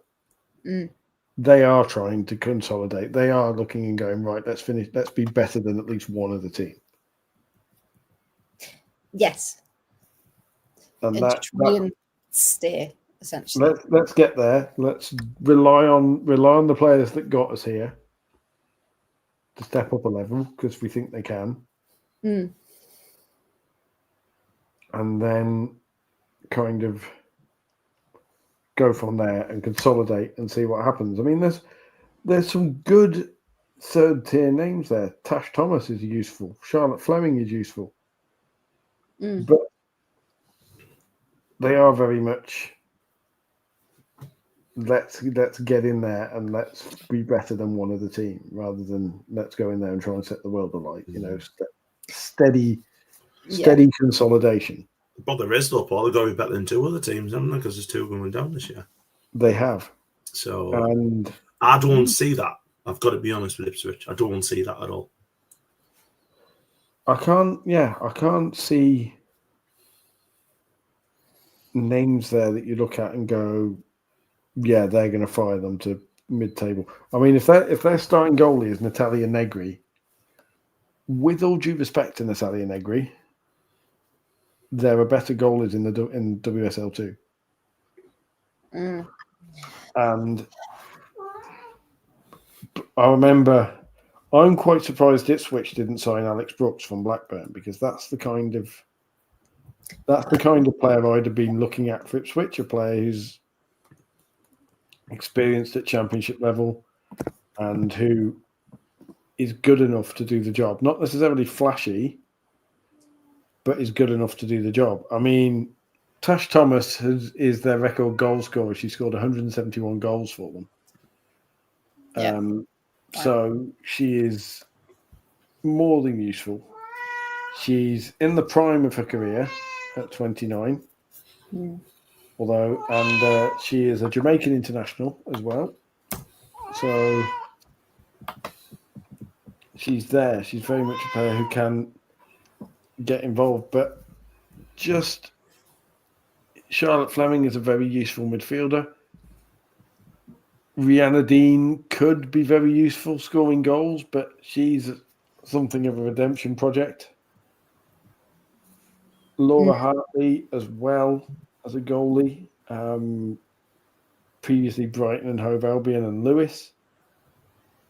But again, these are all players who, like, she only made 4 appearances for Lewis. And it's like, okay, are these players really going to be the ones who are going to... Yeah, are these enough to see them through? Because I was just looking, when you mentioned Alex Brooks there, who, would have been really good, signed for Wolves, of course. And you just think, she could have done a decent job at Ipswich. But again, you don't know what deals are on the table, who's been talking to who, how long things have been in the pipework. They've brought a couple of names in there. They've got enough to maybe see them through and have a goal. But it's going to be hard to see them staying up again. Pre-season, we haven't seen them play yet. But it's. They have stepped up a bit because they've stepped forward and now they will play at Portman Road for a few stadiums. But even when they're not playing at Portman Road, they'll play at Colchester's ground, which is, strange because they're from Suffolk, but they're playing at the largest entertainment venue in Essex. So they're not even playing in the same county. But Interesting choice, that. Yeah. But also, Suffolk is a bit short on big football clubs and stadiums. So, well, speaking of stadiums, one thing we didn't say: Newcastle have gone to Gateshead International. They have. Right. Very surprising. Very surprising. That. Interesting. I know that one because it's got a metro stop. I do know that. I got lost once on the metro line. And it isn't in Newcastle. It's in Gateshead. But it's got a grass pitch. So, you know, the movement. And a running track. but it's like the thing that I think about. Of course, they call it Suffolk because it's so fucking far from everything else. Hey. But there we go. But just you'd have thought Ipswich should have played a few more games at Portman Road. New loan signing. Nottingham Forest, we are delighted to announce the signing of Vivian Leah from Arsenal on loan for the season. That's another good one. It's another decent one, yeah. Very good. Oh, Forest. You were going to say Vivian Miedemar. I was like, right, give them the title. Forest, manage that. No, she's London City. She's the backup if they don't get Glasgow Euro. Yeah. Yeah, absolutely. So, yes, Ipswich, you know, have they done enough? Let's keep on. I don't think they have, and I think as well that they will struggle a little with crowds because, you know, Ipswich to Colchester is 20 miles. Yeah, it's a decent trek, isn't it? That's a bit of a trek. That's, you know, for a team, and if they don't start well, are people going to go and watch them? Yeah, are people going to make the journey? Absolutely, yeah. That's it. So yeah, fingers crossed for them that they do. They start strong and they try it. However, a team that have got a bit of investment, haven't they? This season. Have indeed. Another northeast team that we're very proud to talk about. So quite a decent window. The names that they brought in there. Also lost quite a few names as well. I know we were talking about, you know, Carly Johns was probably one that we didn't expect to really see leave. But Ant, what do you think about Durham's window and their prospects? Yeah, I think they've done all right. I really do. I think they've done quite well. I'm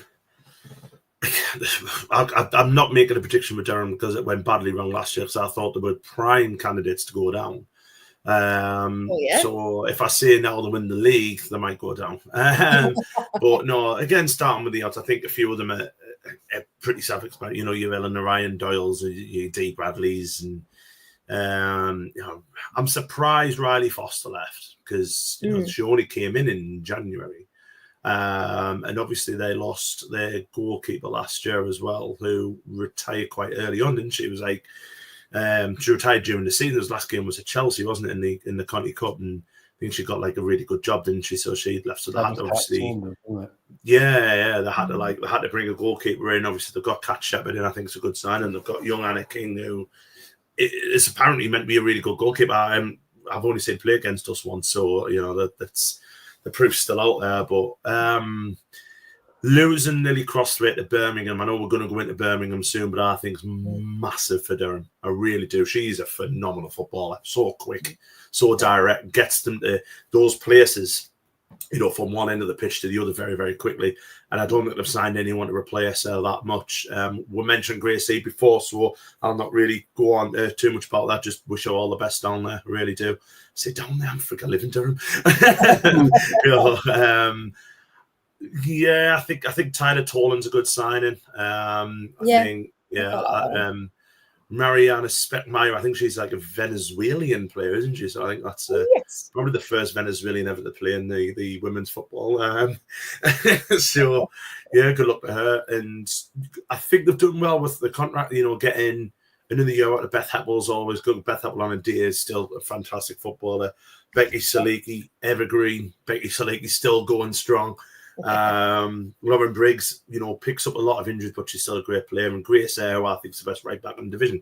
So, you know, yeah, a really, really good I think it's a safe window for Durham. I was expecting a couple of, an out there signing for them, and I think because they haven't been able to bring Amy Claypole back and they've lost Lily Crossfit, I think it's going to be a season of struggle. I've got to be honest, because you're still looking at that back line bar Grace Air. It's still and I don't mean to be horrible, it's still an aging back line, and they struggled last year with pace. So I just can't. That's obviously going to happen again. But they surprised everyone last year, so let's see what they can do this year. I think it's. Yeah. No, you're absolutely right. And, we all said after they just scraped through the season before, they're going to go down as fun. Yeah. And then they did what they did last season. So, yeah, I think you can never change it with Durham. Yeah. and you know what? That pitch at Durham will get them points because only Durham know how, well, and Sunderland, because we beat them there most of the time now, but only Durham know how to play on that pitch. You know what I mean? Yeah. It's a difficult pitch. It's a horrible, bumpy pitch. It's not grass. It's 4G. Yeah. But it is not a very nice pitch. So they'll pick up points there because teams just cannot adapt to it. Yeah, no, I completely agree, and they definitely use it to their advantage. Yeah. So watch out for Durham this season. Now let's have a look. Crystal Palace have had some movement behind the scenes as well. Let's give a bit of backstory, shall we? So Palace were a strange one last season because they got rid of Kaminsky, even though they were, still playing well. They weren't winning. They were at the bottom of the WSL, but I don't think there was more they could have done. They were still playing really, really well. Then they brought in Leif Smerud, who we all know how that ended. Didn't have a good relationship with the players, wasn't starting people, allegedly, because of, he didn't want them to. Then he left to give the team a fresh start. And now, look who they've brought in. They brought in Joe Potter and Remy Allen behind the scenes. So, I mean, that's pretty good already, isn't it? They've started to really come back and think, right, we need to build back from behind the scenes here. Are we happy with those two appointments, do we think? Good, right direction for them? I was waiting for him first. I'm just very quickly on it. I'm surprised Remy Allen's gone as a 2. I think it's a great appointment. I'm surprised considering she did really well apart from at Southampton. But she'd started a managerial career really well. I'm surprised she's gone as a 2. I wonder if it's maybe more if she knew Joe Potter was there. Maybe very possible. Learn more. Because you're right. Because obviously she was at Southampton, but I don't think she really got back in with them really. I definitely think this is going to propel her forward for the future because she is a talent, isn't she? With this one. Paul, what do you reckon? Well, I'm slightly biased when it comes to Joe Potter because Joe Potter was the assistant manager for The Great Escape. And she had a huge influence on that. Like Jay Bradford got a lot of credit for it, rightly, as manager. But being in and around that team, and one of these days, if I can remember, I'll still write a book. I will write a book about it, or get Carrie Dunn to now that she's our best mate. But the influence that Joe Potter had on that squad was palpable. And she is the best kind of manager for a team like Crystal Palace who have expectations because she demands the best every single week. She has incredibly high standards and she's not backwards in coming forward in A, enforcing them, and B, leading the way in enforcing them. Like she won't expect the players to do anything or have any behaviours that she doesn't have herself in her own way. Yes. And again, a team in transition as well from from last season. That's exactly what they need, isn't it? Someone to be a strong leader. And when you've got that, and you've got, as Ant says, Remy Allen as well, who is a respected midfielder, respected for what she's done on the pitch, and building respect to the coach. In that team of transition, and in the team that has lost a chunk of players, but still has, if you look at them, they've got a lot of experienced players who will be looking at managers going, all right, why should we be listening to you? You've got the likes of Mikato, Amy Everett, Molly Sharp, Elise Hughes, Ashley Weirden, who's a Dutch international. You've got India Page Riley, who's played at the World Cup. Shay Yanez, who for me is the best goalie in the division. She is very good. Well. I like her. Will you shush? Nancy, not now. Just quiet down. She's a big Crystal Palace fan, is Nancy. Big Annabelle Blanchard. She's just trying to get. She's just like mentioned Annabelle Blanchard, and we could spend the whole time talking about her. Well, Annabelle Blanchard was a funny one, wasn't it? Because she left thinking, "Oh, I don't want to be a part of this anymore," with Smerud and everything. And then as soon as he was gone, a new change were announced. They were like, "Actually, we'll have you back." So, I mean, to keep hold of her after everything, such a brilliant one, isn't it? On a 2-year deal as well, so it shows that she is. I mean, that's weirdly enough. Sorry, Paul. That's weirdly enough their best signing, even though she was there last season. Well, that's the thing, because I was a bit worried about that because, obviously they want to still make an impact in the Championship. And ideally, if they can go back up, why not? But they've only signed 3 permanent players and brought in 2 youngsters on loan. They're 2 good youngsters, but I probably would have expected more this window, considering how many. No, I agree. Good names they have lost. I thought they would. Because they did it a couple of years ago when they got promoted, didn't they? It was like really, really late, and then they just signed a brand new team. You looked at it and went, yeah, they've won the league. So, yeah, I was expecting more. I would be, if I was a Palace fan, slightly disappointed with that, considering, the teams that are going to be in and around them. Obviously, we're going to talk about 2.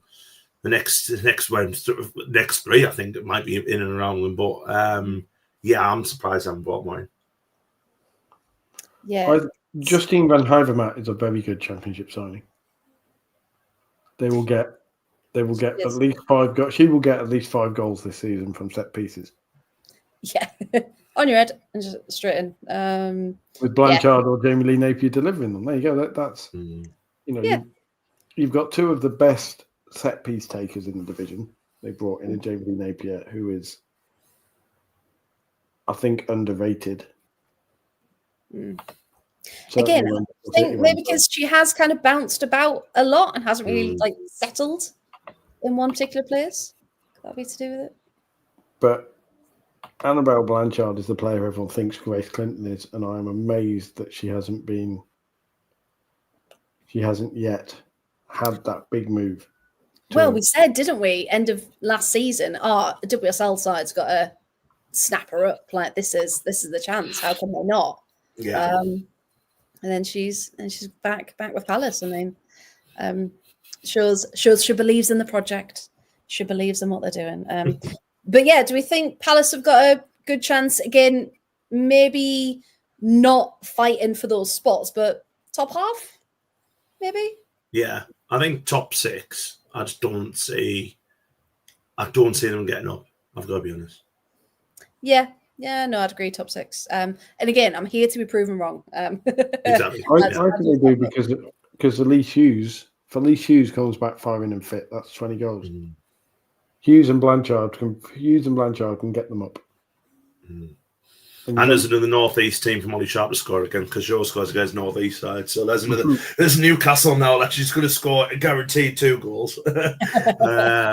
Yeah, so it is good. I mean, as much as they'd probably prefer to be back in the WSL, but it's good to see Palace back. Especially for the fan base with all the flags and stuff. They're a good fan base, good loyal fan base. So yeah, the WSL2 or the Championship is better for Crystal Palace beating it. No, I agree. I am genuinely amazed everyone's rating them so low because they've got one of the best attacks in the Championship. Because they've got Blanchard, they've got Elise Hughes, they've got Abby Larkin, they've got India. Where do you see them finishing then, Paul? Where do you reckon? Top 3. Top 3. Very bold. Very bold. Hey, yeah, why maybe not automatic promotion. Maybe the team maybe the playoff team. Playoff team. Okay. Yeah, I can see that. If a team can do it, we've seen what Crystal Palace have done before to get promotion. So, hey, why not? The sad thing is that Crystal Palace, they're like Everton in the WSL were a season or two ago. If Steve Parish just supports them a little bit more, then they could be a force. Well done, yeah. You know, if in January they bring in a proper WSL player who isn't playing, for example. Yeah, then they can really just again secure it and really shore it up for the future. Their ambitions will see what happens if they're there or thereabouts in January. The January transfer window will be huge for them because what they do in that window will be what the owners want to do. I think. Yes, whether they're going to invest in that push for that last bit of the season. Yeah, absolutely. But hey, watch this space. Now, next up, another side who were just out of the top two last season. Charlton Athletic, and I'm really sad Graham's not in the chat tonight to talk about it. But again, lost some quite big names. We talked about Ellie Brazil already, Jess Gray. Kelly Barton was another one that probably was a shock to lose her. Mel Phillips has gone out to Serie A. She's having a great time with Sassuolo and had a really good pre-season. And yeah, Bethwell was mentioned. And again, a lot of names that were quite key in and around that squad there. But I mean, the contract extensions, I think, is where they've tied down some very, very good players. So your Jodie Huttons, your Alicia Endows, Karen Muir, we saw what she did, of course, last season. Gloria Cyber as well. In fact, all of them. They've done really well to keep all of those players. Isn't Mia Ross injured still, though? Because didn't she do a knee? Mia Ross. That rings a bell. Yeah, I'm sure she did her ACL last year. Because Mia Ross is Sunderland. Mia Ross is Sunderland girl. She's in RTC. September last year. Yeah. September last year she did it. So she should be roundabout buying back, shouldn't she? Yeah. Good player. Charlotte Newsham, one of the most underrated goalies in the championship. Yeah, she's an excellent goalkeeper. I actually think Charlton have signed well with bringing in, your Mary McAteers, again, former Sunderland lasso, again, I think I mentioned before when we talked about Sunderland, but I think the sign of Emily Threstrup's an excellent signing. I really like her at Bristol City. Every time they play against us, she's always like doing things. So I think that's a great signing. I think Ellie Mason coming from Birmingham's a good signing. I don't know much about the top two, so I'm not going to comment. But I think the players they've kept is the most important thing. Your Jodie Hutton's a phenomenal footballer at this level. Vera Scales as well, excellent player. So the fact they've kept a hold of that, and that was a lot mentioned before with Newcastle, that was about identity. That was pretty much Charlton's identity last year. Of their team, yes, they lost Ellie Brazil, which I think is a big loss.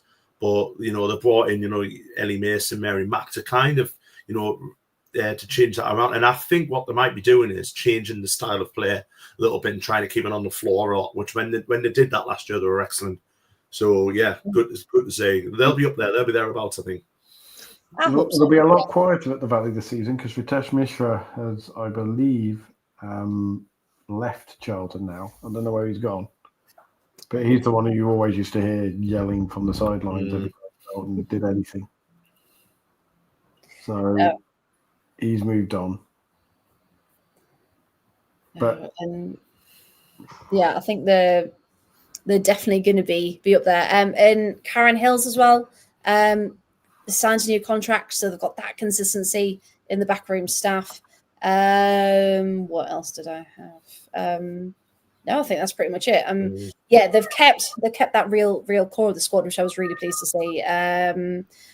Possibly, I mean, looking at it, I think quite all right. I was looking at maybe they could have done with maybe another defender or another defensive midfielder, maybe. But I think they've done pretty well. I'm quite I'm quite happy as a non-Charlton fan with that window. But yeah, it'll be interesting to see, can they almost replicate their success from last season, and can they still be up and amongst it? I hope they are. I think they will be.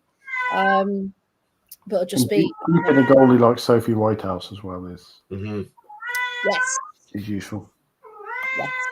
Hopefully for more viral moments, like when she was beaten against Durham and you just heard the scream of shit as you realised. Classic goalkeeping moment, that one. Yeah, that was a good one. It was. So yeah, another really good window for Charlton, and he is hoping again that they can have a really strong season. Right, 2 to go. And Paul, coming back to you. Bristol City. Unfortunately, Charlotte Healy's head is now an absolute logo. I did wonder whether it was just like you didn't have a photo of her, so it was just like we'll put a stock photo in. No, I do. The only thing was when her announcement photos are all really staged of her looking away down some seats, and I was like, well, I can't do that. Like, you can't see her face. So you can actually. Can I wait? Hang on. There she is. There we go. I took the logo off for a sec just so we can see her. Come from Man United, of course. Taking up this role. But yeah, Paul, take us through it, because again, I mean, losing Fionn Morgan is a huge one, along with other names we've already mentioned this afternoon. But they've done some pretty good business elsewhere. What do you think? I'm quite surprised they let Jackie Burns go, because remember when she was the big thing because of playing for Northern Ireland in the Euros, and everyone went, "Oh, Northern Ireland have lost by loads, but Jackie Burns was a very useful goalie," and then she just kind of faded off to Calgary. Yeah, and the big name there, you've got Gemma Lawley coming in. They're all familiar Championship players. Maria Ferrugia, Vicky Losada, who was supposed to be a Crystal Palace player until at 34 years old, Bristol City gave her a 3-year contract, which is, I mean, hey, brave. take it. Yeah. She's going to take the money. You can't blame her. Esther Morgan, who was Welsh defender at the Euros. I really like Esther Morgan as well. Really like Esther Morgan. Yeah. Another Coventry United player, formerly. And Sunderland. Yeah, we had her on loan.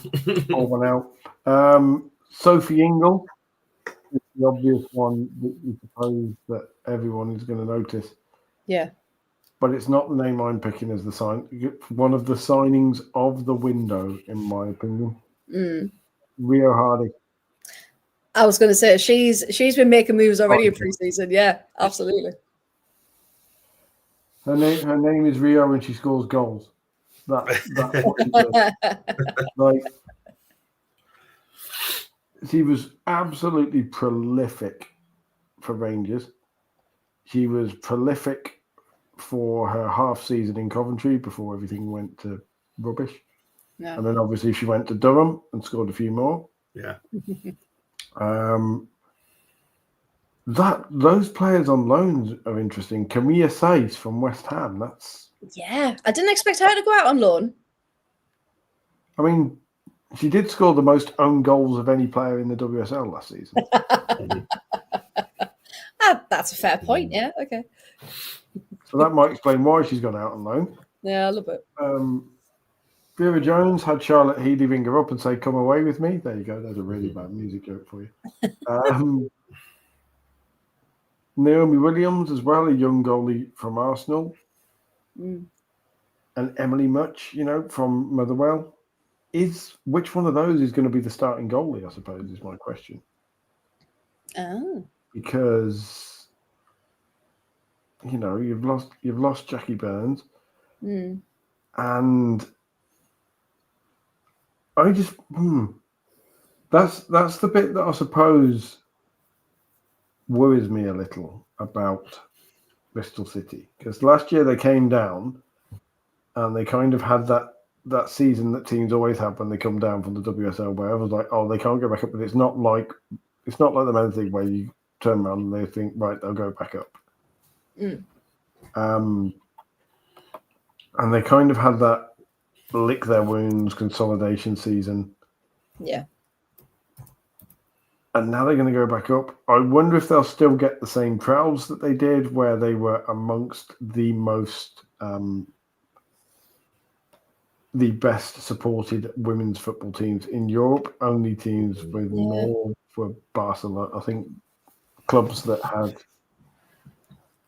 the benefit of their main stadiums to ridiculously raise the average. But I think Bristol City still had among the highest average attendance when you took. Yeah, I went Villa away. The first win of the season was away to Bristol, and I was really impressed with the numbers there. So yeah, you're absolutely right. They've got a really, really good following. Yeah. Fran Bent is a very good goalie as well. I'm literally just about to say that they've signed 2 goalkeepers and they've got Fran Bentley. It doesn't make sense that No, like Emily Mudge from Scotland. Arsenal have let Naomi Williams obviously. Move on loan.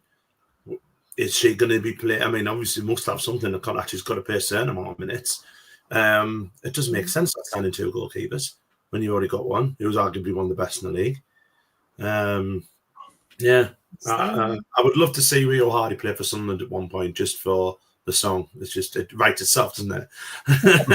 Her name is Rio and she plays for Sunderland. Oh yeah. Oh, very good. Yeah. Maybe one day. I was going to say, we'll put a plea out now, Rio. If you're watching this, please sign for Sunderland. At one point in your career, yeah. I mean, I'm happy on the deal. Don't get us wrong, but at one point, just come, just for that. Makes my job a lot easier trying to make up songs for the players. Just to put out, I don't think Bristol City beat challenges. I'm just looking at that. I agree with Paul. I think Rio's one of these signings of the summer. I just don't think there's enough there.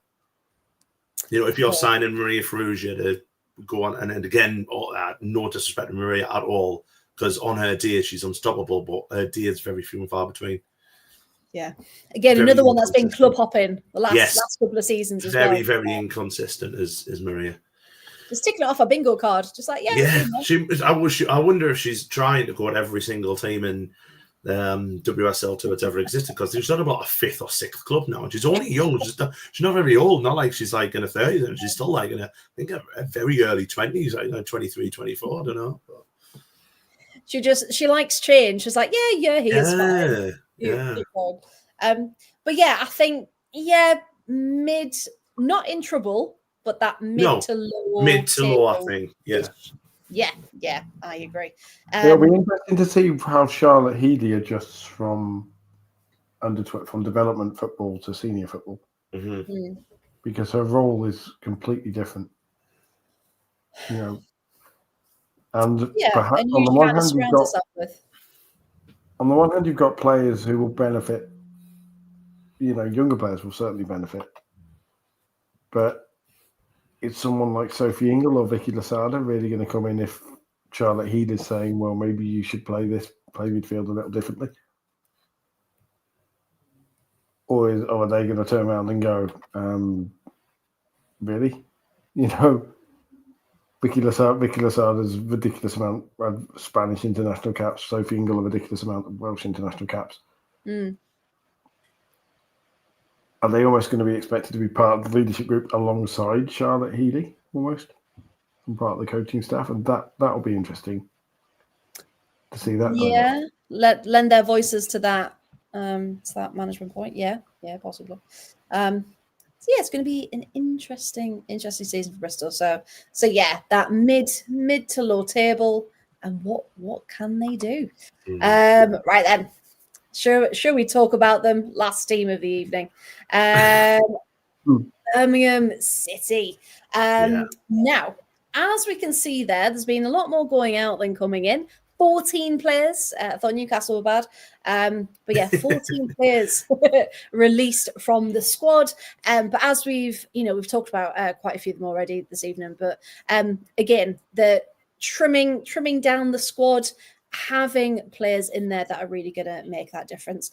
But they've brought in, Beatrice Sari's signed back from Everton. Lily Crossfit talked about. Shannon Cook was brilliant last season. She was there on loan, made it permanent.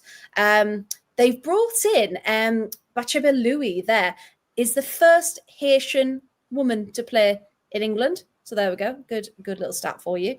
Also, I love the fact that a Birmingham player is good. I know the fact that a Birmingham football team has a player nicknamed Batch. That lets the Coventry pride out. I knew we were going to get something in there. But yeah, Oceane Trey as well from PSG is a really exciting French under-23 international. So I think they've really, really gone for it to think, right, we've lost a lot of players who were kind of in and about the team, and we're really pushing forward to go again, essentially. And I was listening to Amy Merrick's interview on the radio, and she said, we're going after number one because the pain we felt last year is now our purpose. And I thought, I like that. That's very good. I do like that. You reckon she plays Warhammer? Just imagine I've got a cape on, can't you? And a staff just on the sidelines. In the future, pain is purpose. No, I love it. I really do. I think the dog needs to go out, so I will let you two continue. But I mean, those contracts, they're again the spine, the spirit of the team. Yeah, really good. And you've got to look at we mentioned we always mention every year and Eve Heron who stayed. I think they've added well. I think I don't know about you, Bob. I think it's maybe 2 or 3 players too many to let go. Because you do need a squad of a lot of depth, and that's a lot of depth they've lost there. Your Fusos, Chosu Young, who was playing very well for them last year.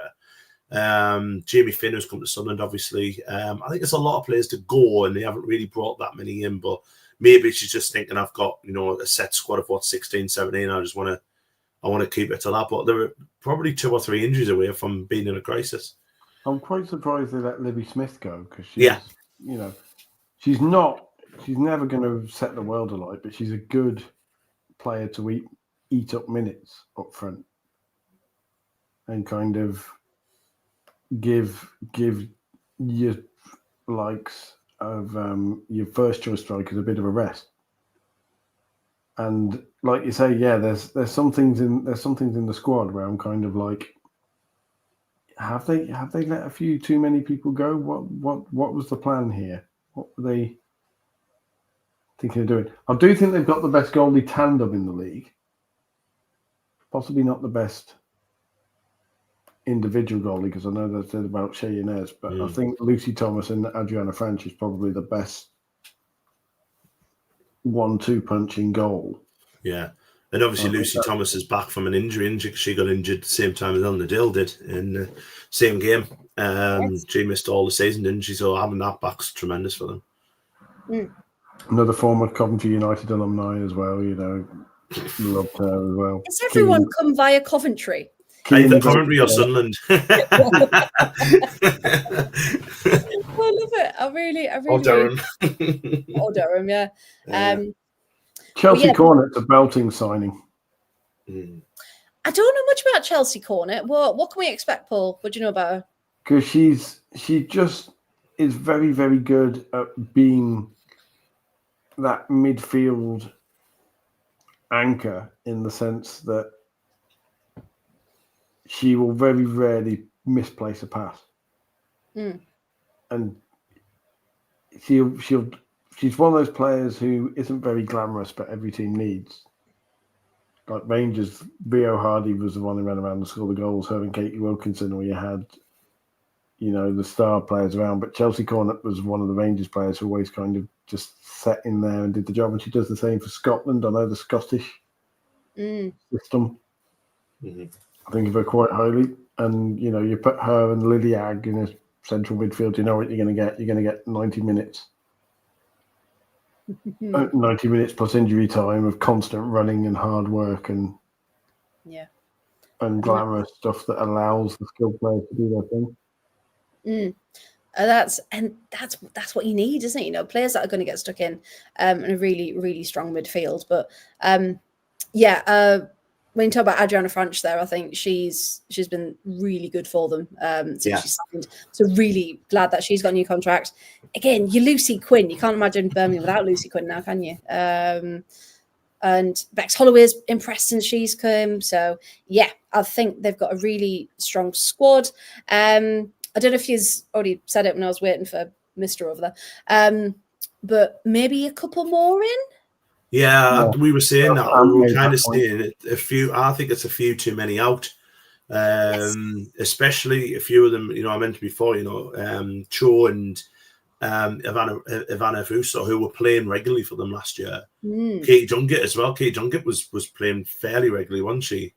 So the fact of they have let a lot go, but we don't know. Maybe it's a trimming, and maybe it's what Amy just wants a squad of 16, 17. But I think at the minute, I think there may be 2 or 3 injuries away from a slight crisis. They're my favourites to go up, don't get us wrong. I think that before a ball's kicked, they're probably my favourites to go up. And I think they've signed well. As I mentioned before, I think Lily Crosswaite's a tremendous signing for them. But I don't know about depth. And that's me being wary. They may have got rid of too many. But I still think that they'll go up. Yes. I think it's their time, I think, now. I mean, when you think of names, like you say, like Emily Van Egmonder, though, she's supposedly wanted by Leicester. Well, Leicester want her, apparently. But 2 years left on a contract, and I don't think Leicester are a club to pay. I mean, proven wrong, but I don't think Leicester... Simone Miguel's due another good year. And Liga Min, 2 more. But Tegan McGowan as well. You know, there's the quality there, isn't there? You can't. Oh yeah. You can't. Mock the quality. I do wonder if there will be the change in midfield because Christy Harrison-Murray is 35 years old now. Yeah. So this is where we might, Chelsea Cornet might be coming in to be that transition to that next phase. Yeah, I can see that. Yeah, I'm interested to see good old Batch, which is what she's going to be named as. Oh, Batch. Yeah, from Freya, of course. From Egan to WSL2 and Oceania as well is going to be. Oh, Paul, you've gone underwater again. two vent. Sorry, are going to be. That might just be me pronouncing Ertre. There we go. Ertre, yes. Am I better now? There we go. Yeah, there we go. Tell you what's absolutely mad. When I was still working in archaeology, one of my very good friends was Ocean, who'd come over. Obviously, never met anyone else called Ocean. Hadn't had any more French friends. And then suddenly, Villa signed at Ocean, and so did Birmingham City. It's like, where have all these oceans come from? There's now 3 of them in my life. What is happening? But yeah, no, she's an exciting new talent as well. So yeah, I think Birmingham, they've got to be, haven't they? They've got to be a shoe-in for going up. They will regard it as a failure if they don't go up automatically. Oh, 100%. Possibly. And they will possibly regard. Do you think they regard it as a failure if they don't go up as champions? Barrier? Probably. The way Amy Merricks is talking, she's very much, we missed out on that number 1 spot by 2 points.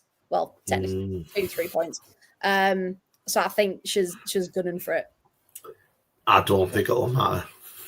Really? Well, as long as they go up, I don't think it'll matter one job. I think they have to go up this year.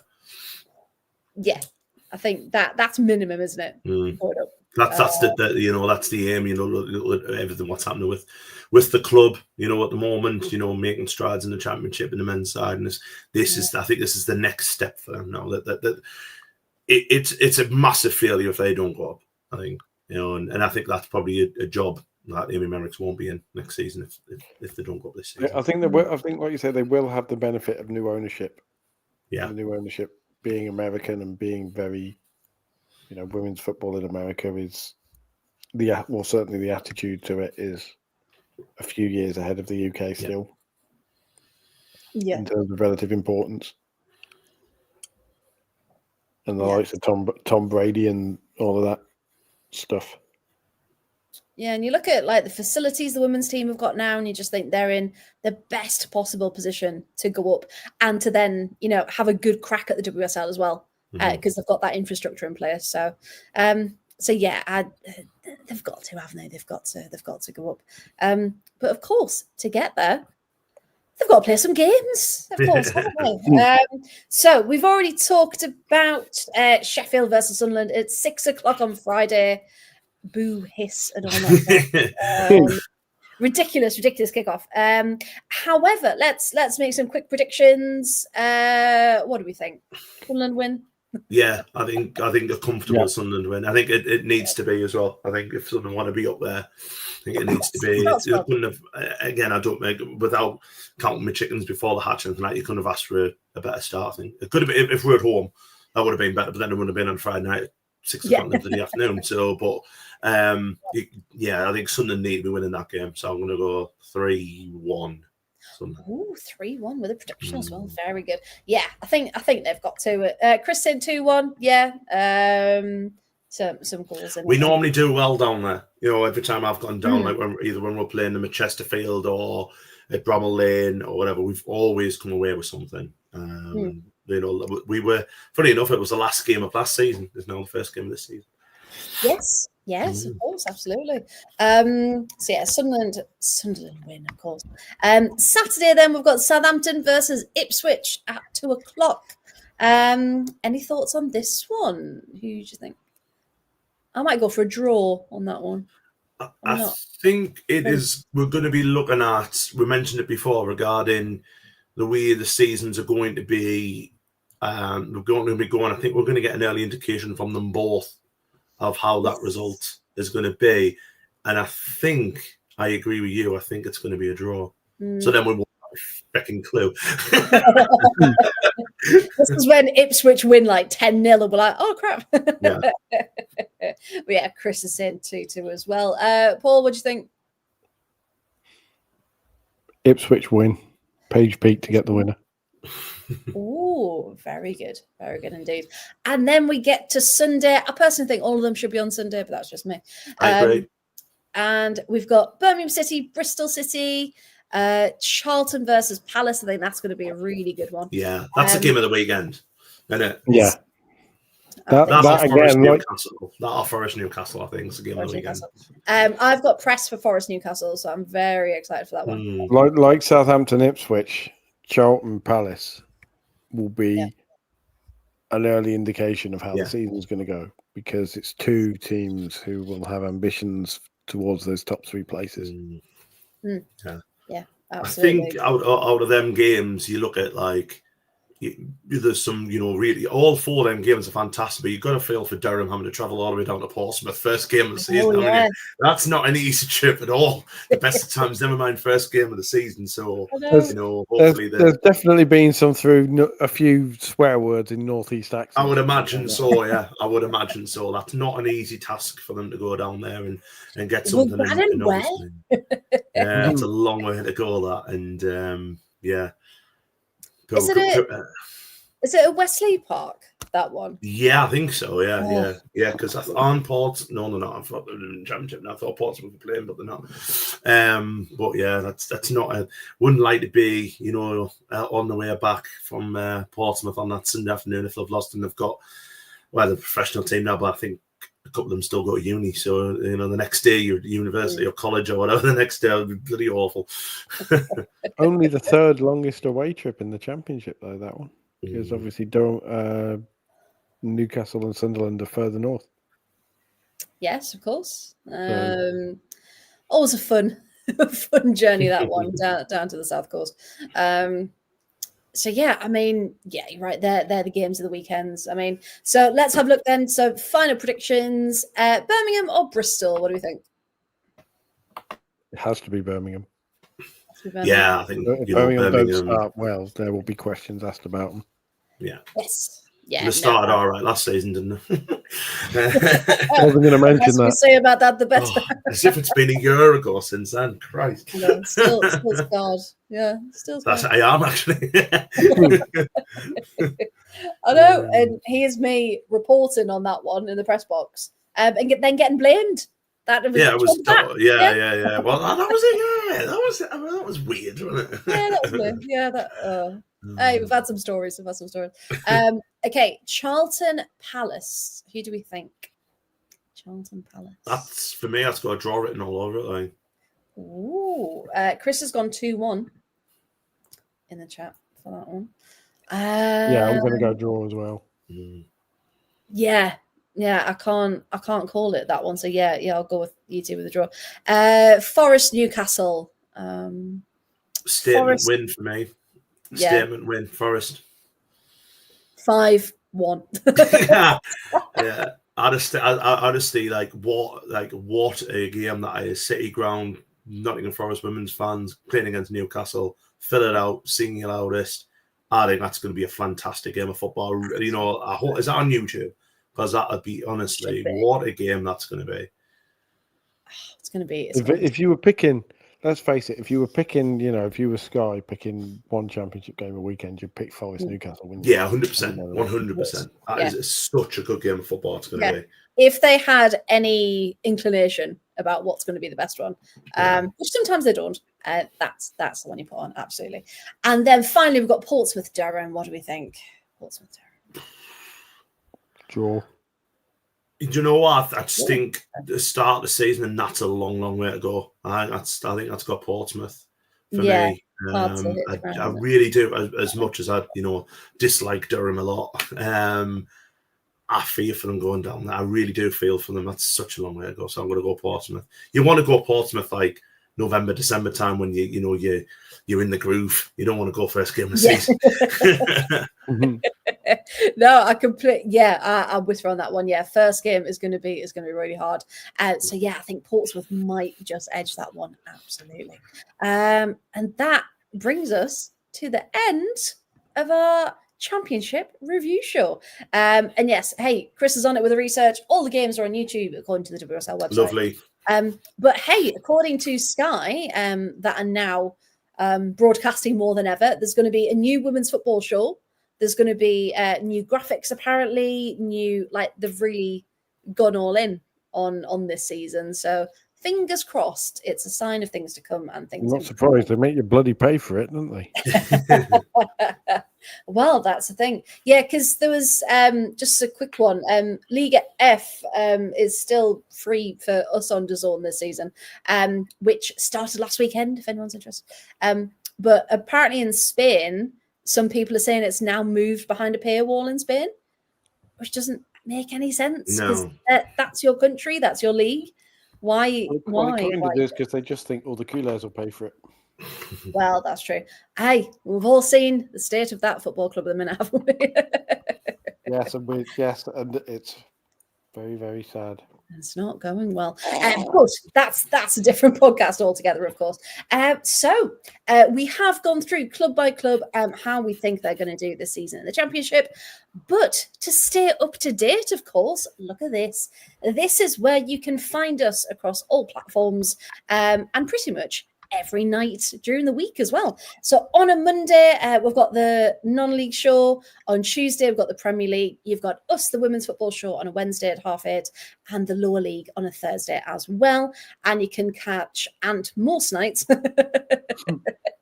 across Not the tomorrow, board. though. Not tomorrow. Not tomorrow. No. I'm on international duty. But yes, to keep up to date with all of the latest updates, of course, when we're going to be live, special episodes, all that jazz. And remember, if you are a member, then you can get access to exclusive interviews and bits and pieces as well. If you are interested, so the transfer window officially closes tomorrow.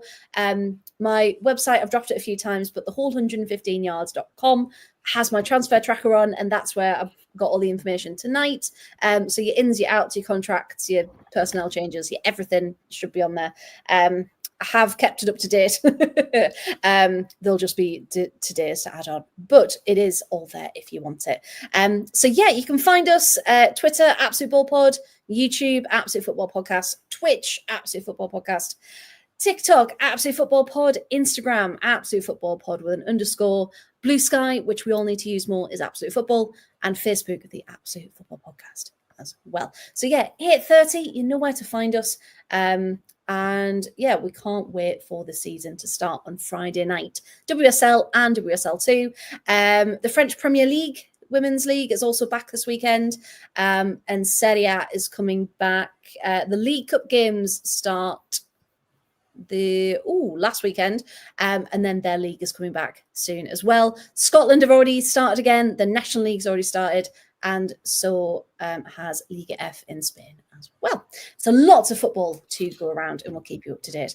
But yeah, it's been lovely to see you both. And where can people find more of you, please, if you'd like them to? Just anywhere but in my bed at the minute. I'm at @_Waterson on Twitter and Blue Sky. That sounds good. Thank you very much. And it's been lovely to see you, of course, as well. And Paul, where can people find more of you, please? At Paul W Radio on Twitter, and you can add the little Blue Sky bit if you want to be disappointed that I'm not posting on there much. If you want to be disappointed, please follow me on. I missed it out, man. Fantastic. So good. So nice. And I'm at Freya to your right across most things, or at the whole 115 yards. Are you on Blue Sky? I am when my phone hasn't offloaded it. I was like, why am I not getting notifications? Oh, I don't have it anymore. Right. Okay. There we go. So yes, New Year's resolution to use it more this season. Absolutely. But yeah, we've absolutely loved it. Remember, check out the WSL preview that we did last week. But we are back Wednesdays from now on for the rest of the season. And we'll be catching up with all of our opening weekend updates. So thank you very much. Good evening and good night.